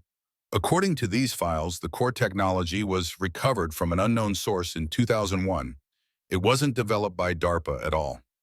Sullivan nodded grimly. Operation Stardust, a classified recovery mission following an unidentified object crash in the Sonoran Desert. Most of the material was destroyed in the impact, but certain technological components remained intact enough for reverse engineering. You're saying that technology in my brain is alien? Megan's voice remained steady despite the implications. We don't know, Sullivan replied frankly. The origin was never conclusively determined. All we know is that it represented technological capabilities far beyond anything in development at the time. The decision was made to adapt it for military applications under the strictest secrecy. Megan continued through the files, her enhanced mind processing the information faster than any normal human could. She stopped on a section detailing the long-term neurological impact of the technology. The neural network was designed to integrate with human neurology, but not remain static, she read aloud. It's been evolving within my brain for years. Yes, Sullivan confirmed. The original researchers theorized that the nanobots would establish a stable enhancement network and then maintain that configuration indefinitely. What they didn't anticipate was the adaptive learning algorithm embedded in the technology. It's been upgrading itself, Megan realized, using my neural activity as a template to improve its own functionality. And in the process, changing the fundamental architecture of your brain, Sullivan added. You're not the same person you were when the program began, Megan. Not biologically, not neurologically. The implications were staggering. The headaches, the increasing sensory acuity, the moments of almost supernatural awareness, all symptoms of an ongoing transformation she'd been unaware of. Is it dangerous? She asked. We don't know, Sullivan admitted. You're the only successful long-term integration case. The other subjects either rejected the technology or suffered catastrophic neural degradation within 18 months of implementation. And yet you kept me in the field, she noted a hint of accusation in her tone, using my abilities while monitoring the changes. Sullivan met her gaze unflinchingly. Yes, the capability was too valuable to lose, and you showed no signs of the problems that affected the others. In fact, your performance metrics improved consistently year over year. What about my brother? Megan asked the question that had burned in her for 6 years. What was his connection to Atlas? A shadow crossed Sullivan's face. Jason was our first successful candidate for neural integration. His biological profile showed exceptional compatibility markers that suggested he would adapt well to the technology. But the files indicate he wasn't compatible. Megan pointed to the data on her screen. He rejected the neural implants. Not exactly, Sullivan sighed. Jason's integration was initially successful. His enhancement metrics were unprecedented. But 3 months into the program, he began experiencing neural degeneration. Essentially, his brain began fighting the technology, trying to expel it. And when that failed, Megan pressed, the system attempted to correct the rejection by accelerating integration. It triggered a cascading failure that would have been fatal within weeks. Megan felt a cold knot form in her stomach. So you pulled him from the program? We tried, Sullivan said, but the technology had already established primary and secondary neural pathways throughout his brain. Removing it would have caused catastrophic damage. We placed him on medical leave while the research team worked on a solution. Then Distant Horizon happened, Megan concluded. Sullivan nodded. Jason volunteered for the operation despite his condition. He believed the mission was critical enough to justify the risk. What no one anticipated was Blackwood's involvement. Blackwood knew about Jason's condition. Blackwood was part of the original Atlas Oversight Committee. He had access to all subject data, including Jason's deterioration markers. The pieces were falling into place with terrible clarity. He knew Jason was vulnerable, that his neural enhancements were unstable. Yes, Sullivan confirmed, and he deliberately placed him in a situation that would trigger catastrophic system failure. The revelation struck Megan like a physical blow. Her brother hadn't just been betrayed, he'd been deliberately sacrificed. Why? She demanded. What could possibly justify that? Sullivan's expression darkened. According to the files Blackwood provided, he believed the technology was too dangerous to control, that subjects with successful neural integration would eventually evolve beyond human constraints, beyond human control. He was afraid of what we might become, Megan realized. Not just afraid, Sullivan corrected, convinced it represented an extinction-level threat to humanity. In his twisted logic, sacrificing a few enhanced soldiers was necessary to terminate the program before it created something that couldn't be contained. Megan processed this information with the cold precision her enhancements made possible, analyzing motivations and outcomes with machine-like objectivities, despite the personal nature of the revelations. But the program didn't end, she observed. You kept me active off the books. Because you were different, Sullivan explained. Your neural integration followed a completely different pattern than the others. Where they experienced rejection or degradation, your brain adapted perfectly to the technology, establishing a symbiotic relationship that improved both the biological and technological components. I was the success they were looking for all along, Megan concluded. More than that, Sullivan said quietly. You became something the original researchers never anticipated, something new. Shaw, who had remained silent throughout the exchange, finally spoke. Admiral, the Intelligence Division has completed their analysis of the Blackwood meeting. We've identified the leak. Sullivan's focus shifted immediately. Who? Shaw handed him a secure tablet. The evidence is conclusive. The Admiral reviewed the information, his expression hardening. Are you certain? Multiple verification points, Shaw confirmed. No room for doubt. Sullivan passed the tablet to Megan. The information displayed was a comprehensive analysis of communications and movements over the past week, focusing on the period immediately before and after the failed operation. The evidence created a damning trail leading directly to one individual. Thomas Miller. Megan read the name aloud. The intelligence analyst assigned to our team. He's been working for Blackwood from the beginning, Shaw explained, feeding information on our movements, our plans, our capabilities. Where is he now? Megan asked. That's the problem, Sullivan replied. He disappeared immediately after the operation. Falsified travel orders show him returning to Langley for debriefing, but he never arrived. An alert sounded on Shaw's secure device. He checked it, his expression shifting from concern to surprise. Miller's been found, he announced. Local authorities just reported a body matching his description discovered in a motel 50 miles from here. Apparent suicide. Convenient timing, Wilson observed. Too convenient, Megan agreed. Blackwood tying up loose ends. Sullivan's expression was grim. Or someone else entirely. Either way, Miller won't be providing any answers. There's something else in those files you need to see, Sullivan continued, redirecting their attention to the tablet.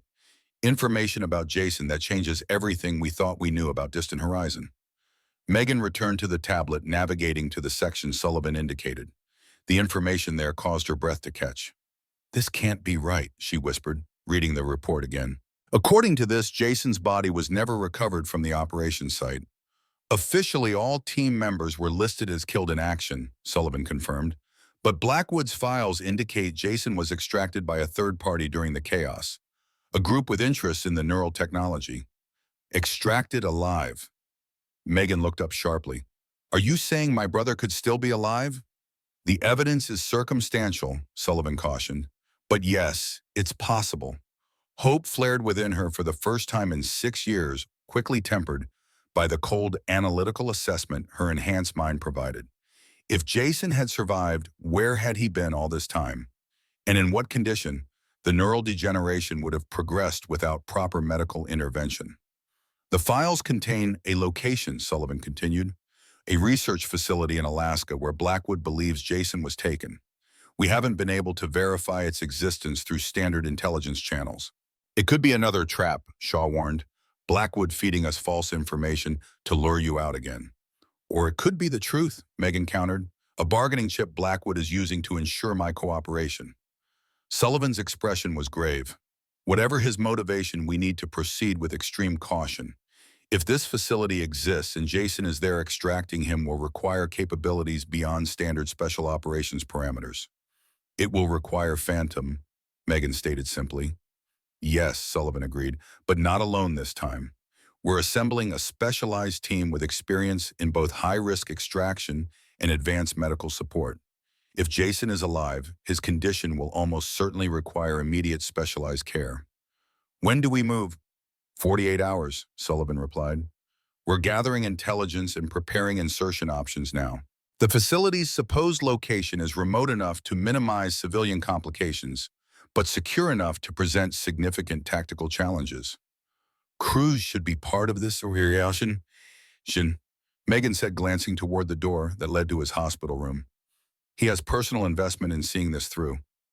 His medical status makes that impossible, Shaw objected. Not necessarily, Sullivan interjected. The doctors report his recovery is proceeding faster than anticipated. If he continues to improve at the current rate, he could be operational within our timeline. There's something else, Megan said, returning to the data files. Something about Cruz specifically. She located the section detailing candidate profiles for neural enhancement. Cruz's name appeared on a list of individuals with high compatibility markers similar to those that had made her and Jason suitable candidates for the program.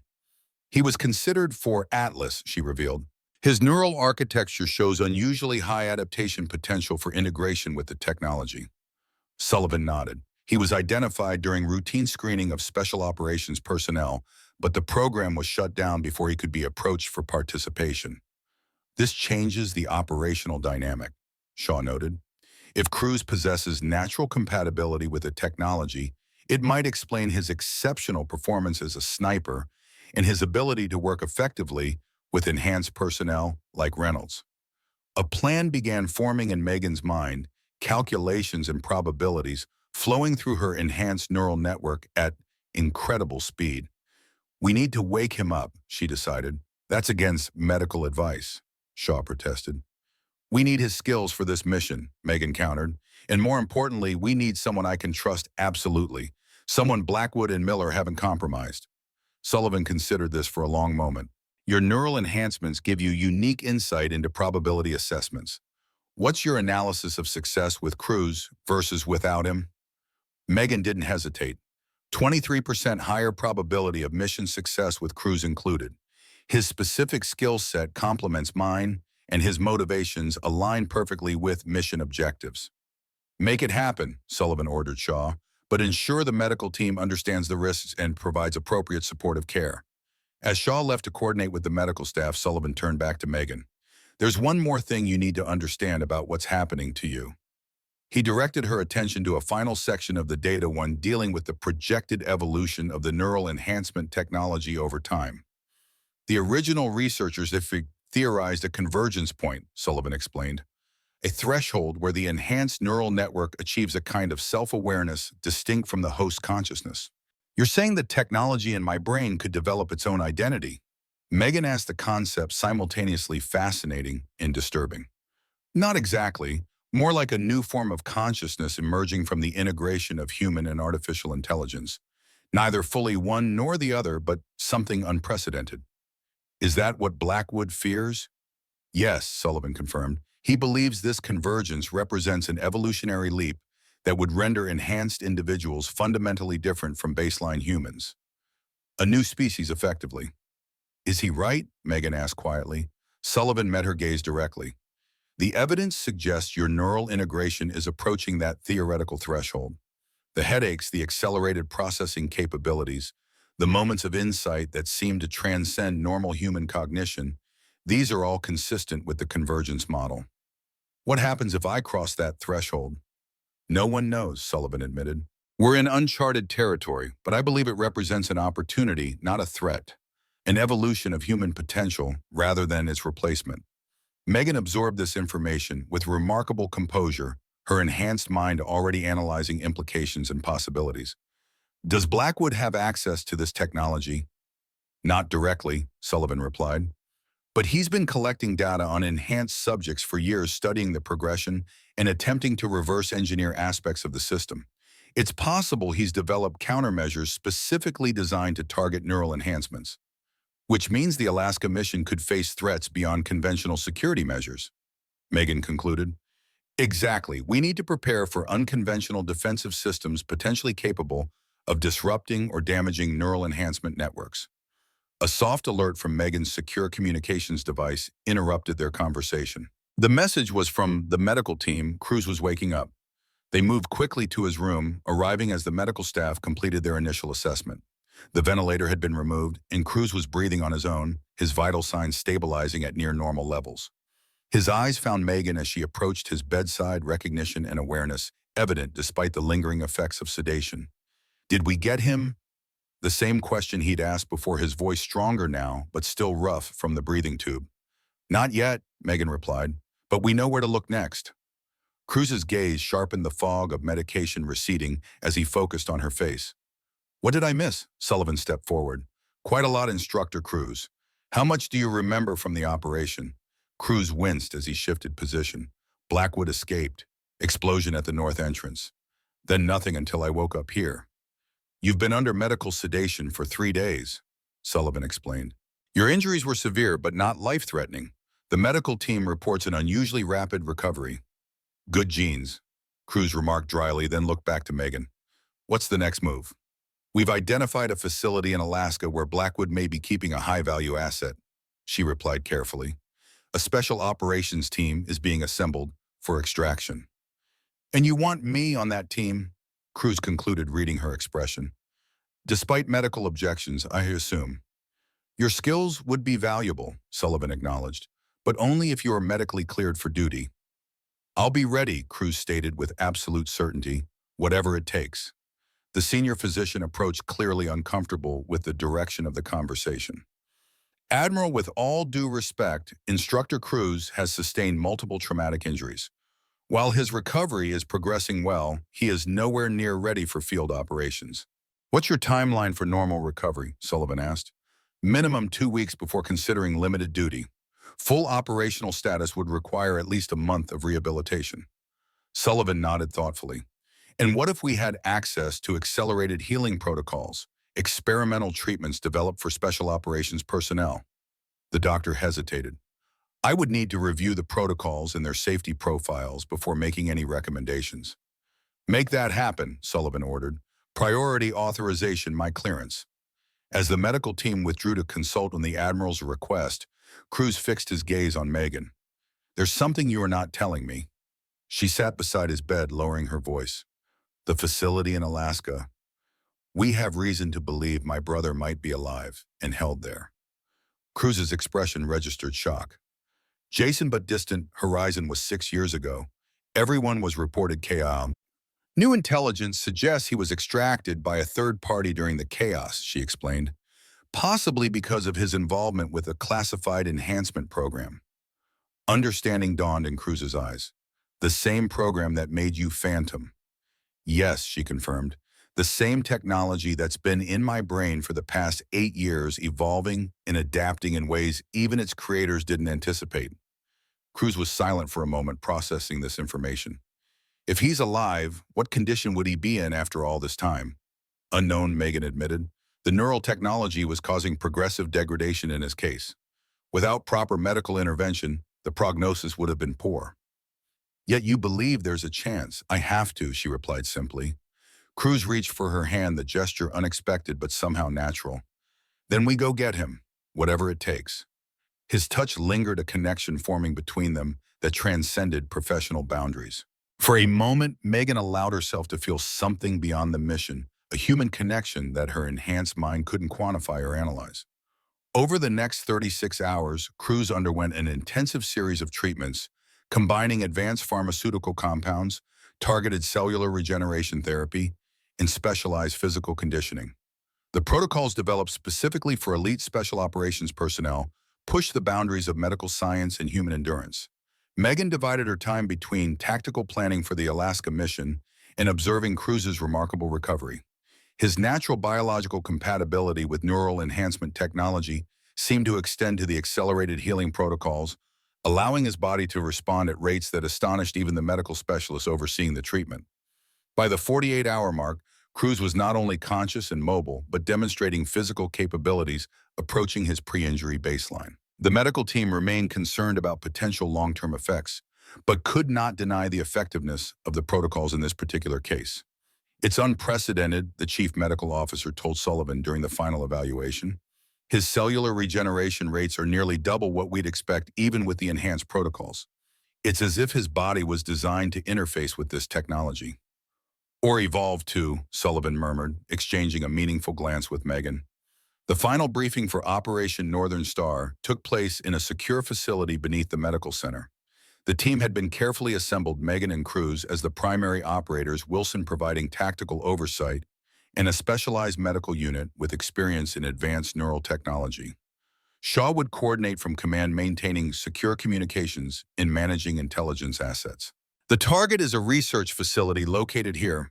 Wilson indicated a remote location in the Alaskan wilderness on the tactical display. Satellite imaging shows minimal external infrastructure, suggesting the primary operations are underground. Security assessment, Cruz asked, studying the terrain with a sniper's eye. Limited conventional security visible on the surface, Wilson replied. No military presence detected, but advanced sensor systems likely. Our approach will require specialized countermeasures to avoid early detection. What about internal security? Megan inquired. Unknown, Sullivan admitted. If Blackwood's files are accurate, the facility is operated by a private research group with interests in neural technology. Their security protocols could range from basic corporate to advanced military-grade systems. Any intel on our friend Miller? Cruz asked the question, hanging in the air. Shaw pulled up an image on the tactical display. Autopsy results confirmed it was Miller. Single gunshot wound to the head, consistent with suicide. But the timing and circumstances remain suspicious. Blackwood cleaning house, Cruz concluded. Possibly, Sullivan agreed, or someone else who doesn't want their connection to all this exposed. Either way, we proceed as planned. Objectives, Cruz prompted. Shaw took over the briefing. Primary objective is confirmation of Jason Reynolds' presence at the facility. Secondary objective is secure extraction if confirmation is positive. Tertiary objective is acquisition of intel regarding the facility's operations and Blackwood's connection to it. Timeline, Megan asked. Insertion at 0200 local time, Wilson replied. Darkness provides optimal cover for approach. Medical team will establish a secure position here. He indicated a location 3 kilometers from the facility while the primary team conducts reconnaissance and initial infiltration. Extraction options, Cruz questioned. Primary extraction via helicopter from this clearing. Shaw pointed to a location on the map. Secondary extraction via ground transport to this location, where fixed-wing aircraft will be standing by. Emergency extraction protocols include multiple rally points with cached equipment and supplies. The team continued reviewing operational details, contingencies, and emergency protocols. Throughout the briefing, Megan's enhanced mind processed information at an accelerated rate, identifying potential weaknesses in the plan and calculating alternative approaches. The neural network seemed to be operating at peak efficiency, perhaps responding to the high-stakes nature of the mission. As the briefing concluded, Sullivan addressed the team one final time. This operation exists outside normal channels. Official authorization extends only to reconnaissance of a suspected illegal research facility.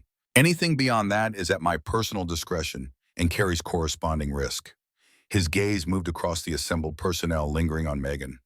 Each of you has been selected for specific skills and experience relevant to this mission, but more importantly, for your discretion and judgment. What we find in that facility may challenge conventional understanding of neural technology and its implications. Be prepared for the unexpected. The team dispersed to complete final preparations, leaving Megan and Cruz alone in the briefing room. Are you sure you're ready for this? She asked, studying his movements for any sign of lingering injury.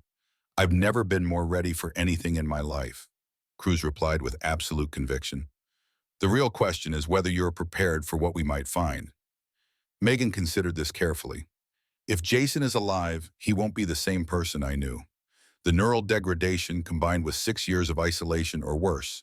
I have to be prepared for anything, including the possibility that Blackwood is using him as bait to capture you, Cruz added, the only successful long-term integration of the technology he fears so much. That's a risk I have to take, she acknowledged. But not alone this time. Cruz moved closer, his expression intense. Whatever happens in that facility, we face it together. That's a promise, we verdict. Their eyes met, an unspoken understanding passing between them.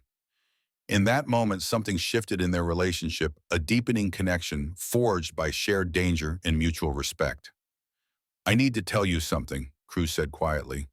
When I was unconscious right after the explosion, I experienced something I can't explain. It was as if I could perceive things beyond normal awareness, process information faster than should be possible. Megan's interest sharpened. The accelerated healing protocols may have triggered latent neural compatibility markers.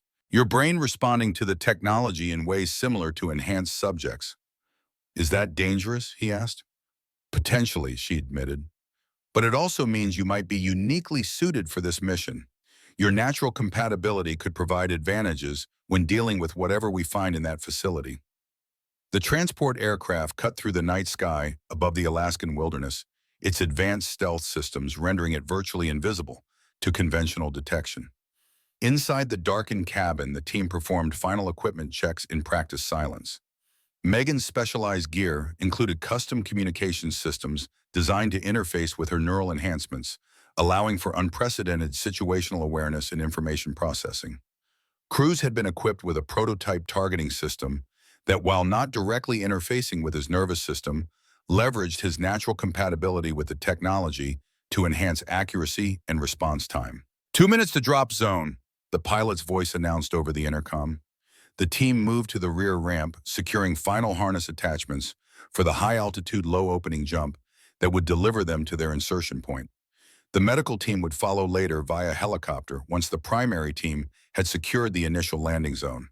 "Ready?" Cruz asked, his voice barely audible over the aircraft's engines. Megan nodded, her enhanced vision already mapping the terrain below through the aircraft's sensors. The neural network was processing environmental data at remarkable speed, calculating wind patterns, temperature gradients, and optimal descent trajectories simultaneously. The ramp lowered, revealing the vast darkness below. Without hesitation, Megan stepped into the void, followed immediately by Cruz and the rest of the team. They fell through the night, their specialized suits rendering them nearly invisible against the dark sky. At precisely the calculated altitude, they deployed their chutes in perfect sequence, guiding themselves to the designated landing zone with extraordinary precision. Touching down on the snow-covered ground, they immediately secured their equipment and established a defensive perimeter. "Overwatch, this is Phantom," Megan transmitted through the secure communications system. "Team on ground proceeding to objective." "Copy that, Phantom," Shaw's voice responded from the command center thousands of miles away. "Satellite imagery shows no activity around the target. You are clear to proceed." The team moved through the dense forest with practiced stealth, their thermal dampening gear minimizing any signature that might trigger perimeter sensors. Megan led the way, her enhanced senses detecting subtle changes in the environment that would be invisible to normal human perception. "Hold," she signaled, suddenly raising a closed fist. The team froze in place as she focused on a nearly invisible pattern in the snow ahead. Detection grid, advanced pressure, and thermal sensors disguised as natural ground cover. Wilson moved forward to examine the system. "Sophisticated, military-grade or better, we can't bypass without triggering alerts." "We don't need to bypass it," Megan replied, her enhanced mind already calculating alternatives. "We need to convince it we belong here."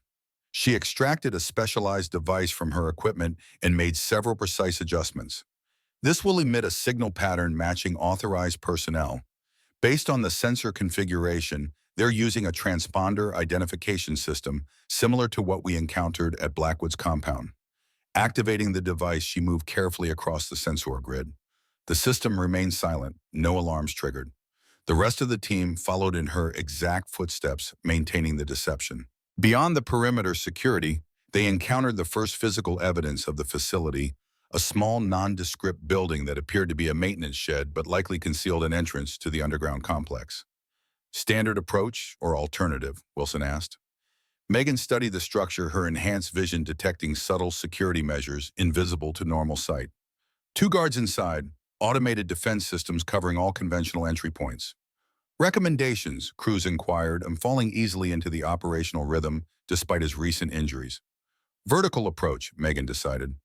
"Roof access point shows minimal security coverage, likely considered inaccessible due to location and weather conditions." The team deployed specialized climbing equipment, scaling the structure with silent efficiency. On the roof, Megan identified a maintenance hatch with security features that seemed almost deliberately minimal compared to the ground-level defenses. "Too easy," Cruz observed, coming to the same conclusion. "Could be another trap. Or they never expected anyone to find this place, let alone approach from above in sub-zero temperatures," Wilson countered. Megan's enhanced perception detected subtle electromagnetic signatures emanating from the hatch. Secondary security system, passive scanning rather than active, designed to detect unauthorized electronic signatures rather than physical intrusion.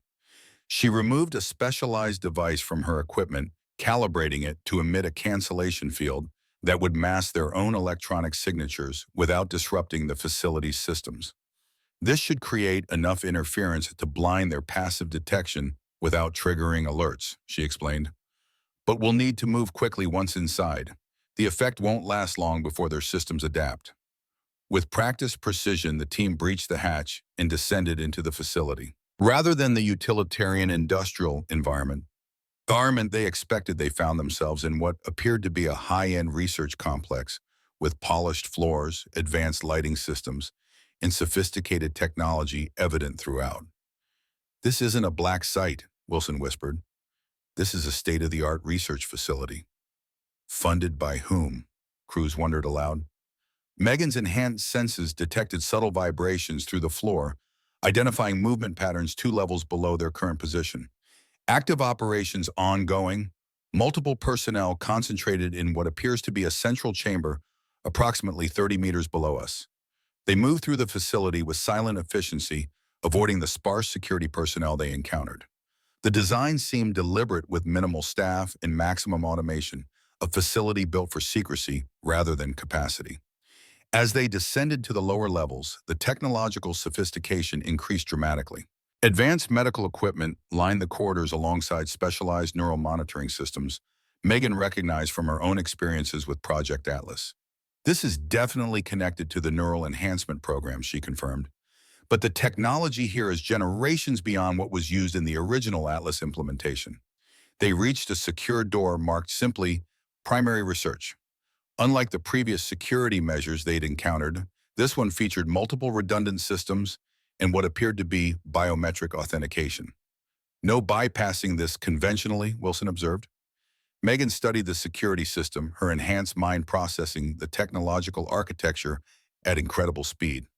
"It's designed to detect specific neural patterns, a security measure specifically targeting enhanced individuals."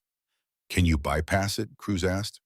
"Not directly," she replied, "but I can mimic the expected pattern long enough to create an opening."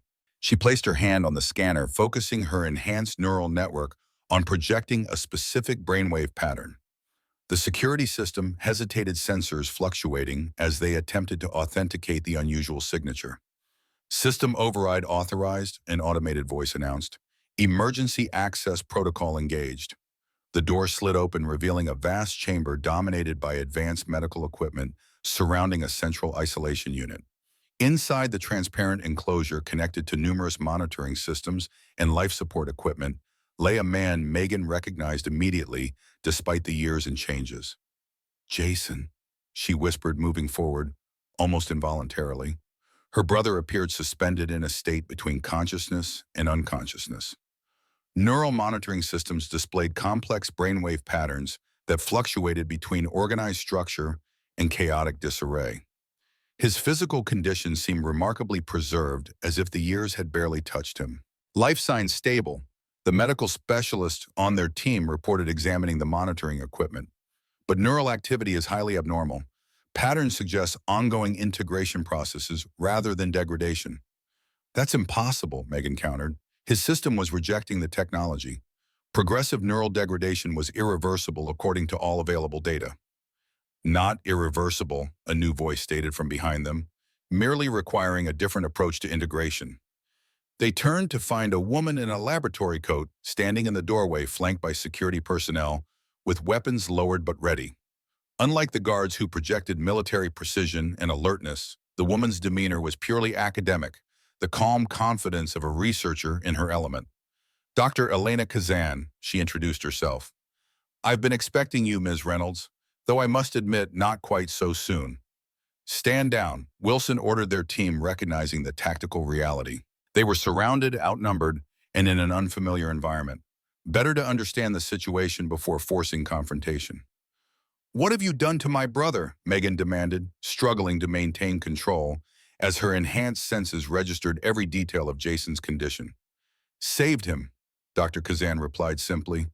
When Blackwood's betrayal left him dying in the field, we extracted him and implemented emergency protocols to stabilize the neural integration. Whitebeard Cruz asked, positioning himself subtly to maintain line of sight with both the doctor and the security personnel. What's your interest in the technology? The same as DARPA's was in developing it, she answered. Understanding the future of human cognitive evolution. The difference is we recognize the true potential from the beginning. Megan's enhanced mind processed the implications with lightning speed. You're not working for Blackwood. You are working against him. Dr. Kazan smiled slightly. Very good. Blackwood fears what he cannot control, what he cannot understand. We embrace it. And what exactly are you embracing? Wilson asked, his tone carefully neutral. The next stage of human evolution, the doctor responded with conviction bordering on reverence. The successful integration of artificial neural networks with biological consciousness, the birth of a truly new form of intelligence. Megan approached the isolation chamber containing her brother, placing her hand on the transparent barrier. And Jason is part of this evolution, a critical component, Dr. Kazan confirmed. His neural architecture provided the template for second-generation integration protocols. While his initial integration failed under military parameters, we discovered that a more sympathetic approach yielded different results. Meaning what exactly? Cruz pressed. Meaning that we stopped fighting the technology's natural evolutionary trajectory and started supporting it, the doctor explained. The military wanted to control the integration process to create enhanced soldiers who remained fundamentally human. We recognized that true success required embracing the transformation completely. Megan studied her brother's peaceful expression, noting the subtle neural interface connections visible at his temples. Is he aware, conscious, in ways we're still working to understand, Dr. Kazan replied. His consciousness exists in a state beyond conventional definitions. The neural network has essentially rebuilt significant portions of his brain, creating new pathways and capabilities. Can you wake him? Megan asked, turning to face the doctor directly. Can I speak with him? Dr. Kazan considered this request carefully. A limited interaction might be possible. But you must understand that Jason you knew exists now as part of something larger, something still evolving. His responses may not align with your expectations. I need to see him, Megan insisted, to know he's really alive. The doctor nodded, gesturing to her staff. Prepare for limited consciousness emergence protocol theta. The medical team moved with practiced efficiency, adjusting equipment and monitoring systems around Jason's isolation chamber.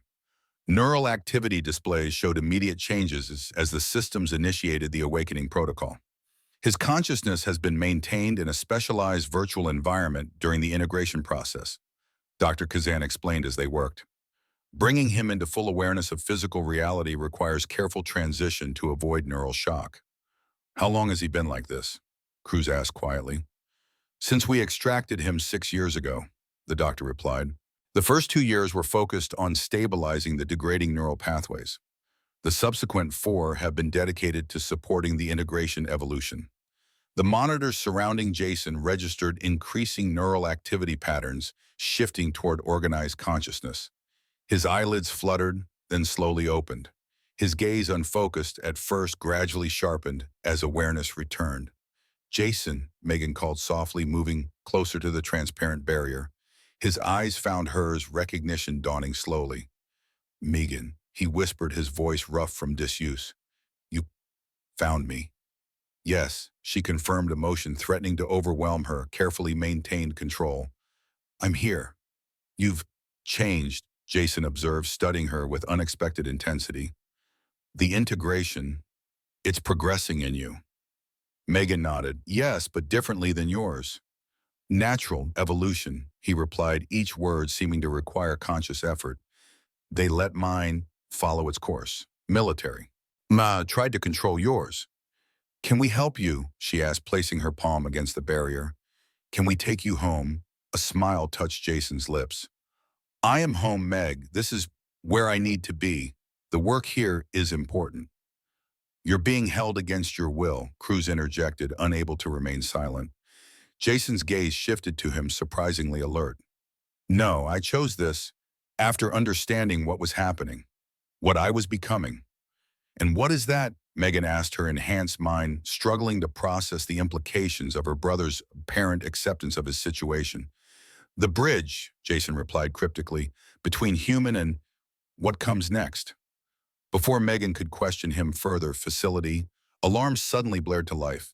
Security screens throughout the chamber displayed multiple breaches at the perimeter. "We have a situation," a security officer reported urgently to Dr. Kazan. "Armed forces breaching the outer defenses. Military configuration, American insignia." "Blackwood," Megan concluded immediately. "He must have tracked us here." Dr. Kazan's expression hardened. "Impossible. This facility is shielded against all conventional tracking methods." "Unless he knew exactly where to look," Cruz suggested. "Miller's suicide could have been his final act sending coordinates to Blackwood." "We need to move Jason now," Megan insisted. "Impossible in his current state," Dr. Kazan countered. "Disconnection requires careful preparation, especially with his level of integration." Jason's voice, stronger now, cut through their debate. "There's another way." All eyes turned to him. "Direct neural interface," he continued more clearly than before. "With Megan, our integration patterns are compatible at a fundamental level. A temporary bridge would stabilize both systems." Dr. Kazan looked alarmed. "Captain Reynolds, that protocol hasn't been tested with disparate integration architectures." "The risks are necessary," Jason completed her thought. "It's the only option given the time constraints." Megan understood immediately. "You're proposing a direct connection between our neural networks, sharing processing capability and knowledge." "Yes," Jason confirmed, "a temporary bridge between integration architectures." "If it works, what would it do?" Cruz asked. "Accelerate Megan's integration evolution," Dr. Kazan explained reluctantly. "Potentially stabilize Jason's enough for transport, but the process could also cause catastrophic failure in both systems." The facility shook as explosions sounded in the distance. "Perimeter defenses breached," a security officer announced. "Estimated time to main chamber penetration, 12 minutes. "Decision time," Wilson urged. Megan looked at her brother, seeing in his eyes a certainty that transcended normal human understanding. Whatever he had become during his 6 years of integration, he believed completely in this course of action. "Do it," she decided. Dark Kazan hesitated only briefly before nodding to her staff. "Prepare the neural bridge protocol, emergency implementation." As the medical team rushed to establish the connection, Cruz moved to Megan's side. "Are you sure about this?" "No," she admitted quietly, "but I'm sure about him. Whatever he's become, he's still Jason at his core. That's enough." Cruz touched her arm, the gesture conveying everything words couldn't. "I'll be right here." The isolation chamber opened, medical staff working rapidly to prepare Jason for the procedure. Despite 6 years in suspended animation, his physical condition appeared remarkably preserved, though significantly altered by the integration technology visible at key points along his nervous system. "The connection must be direct, Doctor," Kazan explained, guiding Megan to a specialized interface station beside Jason's medical platform. "Your neural architecture has evolved differently than his. The bridge protocol will attempt to establish compatibility between the systems." Megan sat in the indicated position, allowing the medical team to attach monitoring equipment to her temples and the base of her skull. The neural interface technology was far more advanced than anything she'd seen during her time with Project Atlas. "The process will begin with synchronization of basic neural rhythms," the doctor continued. "If successful, it will progress to deeper integration levels, allowing direct exchange of neural processing capability between your systems." More explosions sounded closer now. Security alerts indicated hostile forces had reached the upper levels of the facility.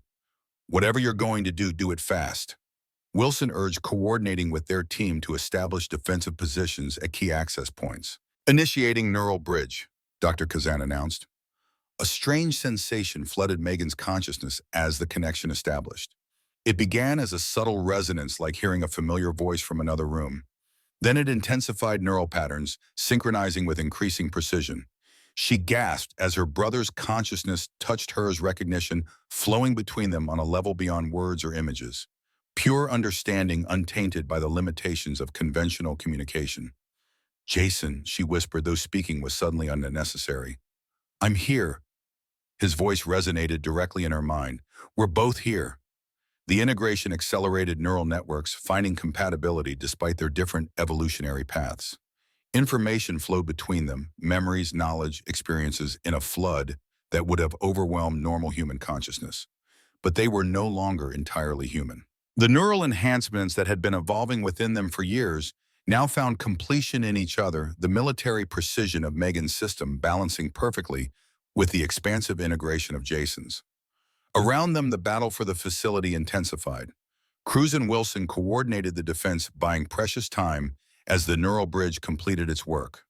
Through her enhanced awareness, now exponentially amplified by the connection with Jason, Megan perceived the tactical situation with perfect clarity. 3 minutes to complete integration. Dr. Kazan reported, monitoring the neural activity with growing amazement. The synchronization is exceeding all theoretical parameters. In the neural space they now shared, Megan and Jason communicated with perfect understanding. "We need to end this," Megan projected. "Blackwood won't stop as long as he believes the technology exists." "Not end," Jason corrected. "Transform. Show him what integration truly means." Together, their enhanced consciousness developed a solution that neither could have conceived alone. Not a conventional military strategy, but something that transcended traditional conflict resolution. As the neural bridge reached completion, both siblings opened their eyes simultaneously. The medical team stepped back, startled by the synchronized movement and the subtle luminescence now visible in their irises. "Disconnection complete," Jason announced, his voice steady and strong, no longer struggling for words. "Neural bridge established and stable." "Extraordinary," Dr. Kazan breathed, studying the monitoring equipment. "Your systems have achieved perfect synchronization while maintaining individual identity." Megan stood, helping Jason to his feet. Despite years of physical inactivity, he moved with unexpected grace, his nervous system functioning at peak efficiency. "We need to end the attack," Megan stated, her voice carrying new authority, "before more lives are lost on either side." "How?" Cruz asked, rejoining them after helping secure their immediate area.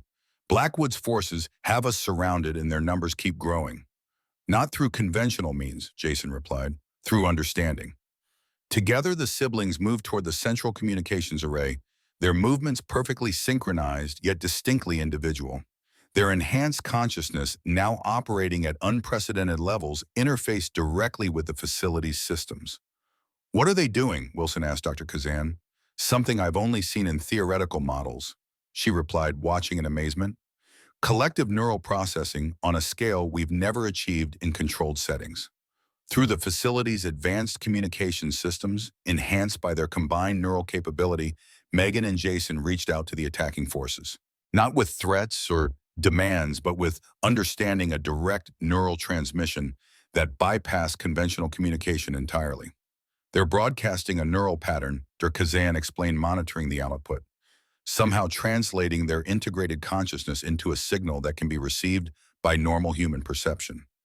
Outside the facility, the attack faltered as commanders and soldiers alike experienced a moment of profound clarity. Not mind control or manipulation, but a window into the potential that the neural technology truly represented, not a replacement for humanity, but an evolution of it. In the chaos of the battle, General Marcus Blackwood found himself drawn inexorably toward the central chamber, as if guided by an unseen force. Security personnel on both sides parted before him, weapons lowered, as a strange calm settled over the facility. When Blackwood entered the chamber minutes later, he found Megan and Jason standing side by side, their enhanced consciousness still interfaced with the facility's systems. Cruz positioned himself protectively near them, weapon lowered but ready. Blackwood stood motionless, processing what he was seeing. "What have you done?"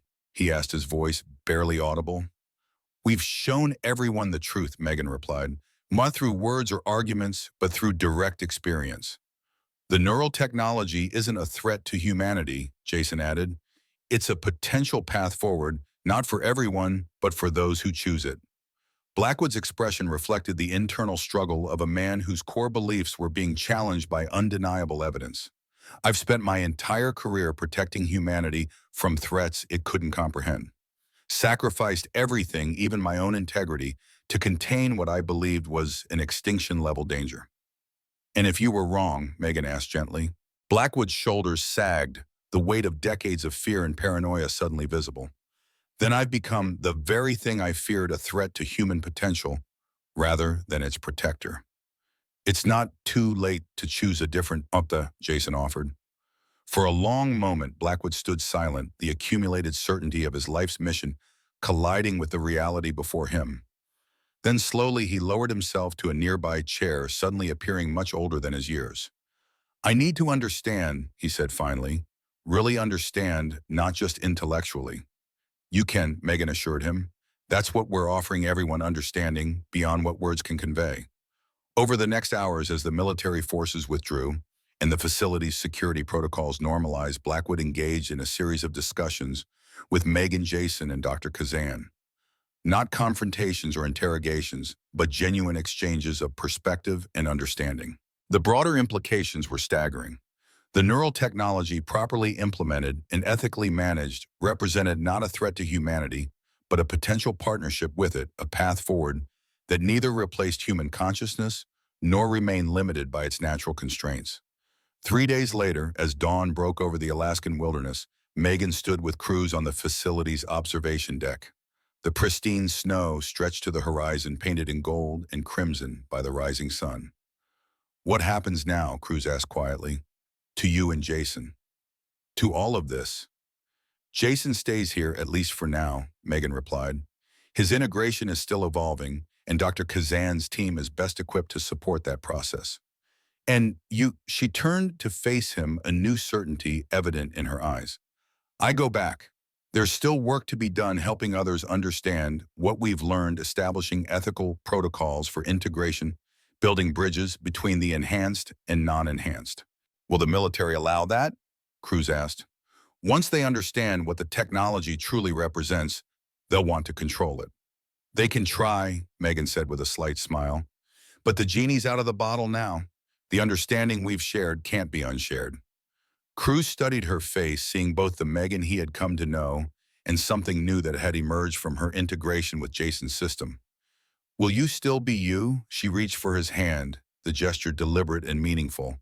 Always, enhanced, evolved, but still me at my core, still connected to what matters most. And what matters most, he asked, the connections that define us, not just neural networks, but human bonds. Her eyes held his, including this one. Cruz's hand tightened around hers. I've been cleared for continued duty with your team, whatever comes next. Good, she replied, because I think what comes next might require both our skill sets. As they watched the sun climb higher, casting long shadows across the pristine snow, Admiral Sullivan's voice came through their secure communications channel. Operation status Phantom. Megan exchanged a glance with Cruz before responding. Mission accomplished, Admiral, but perhaps not in the way we expected. Understood. Sullivan replied, the weight of unasked questions evident in his tone. The world's about to change, isn't it? Megan looked out at the vast Alaskan wilderness, the horizon stretching before them, not a boundary to be feared, but a frontier to be explored together. It already has, Admiral. It already has.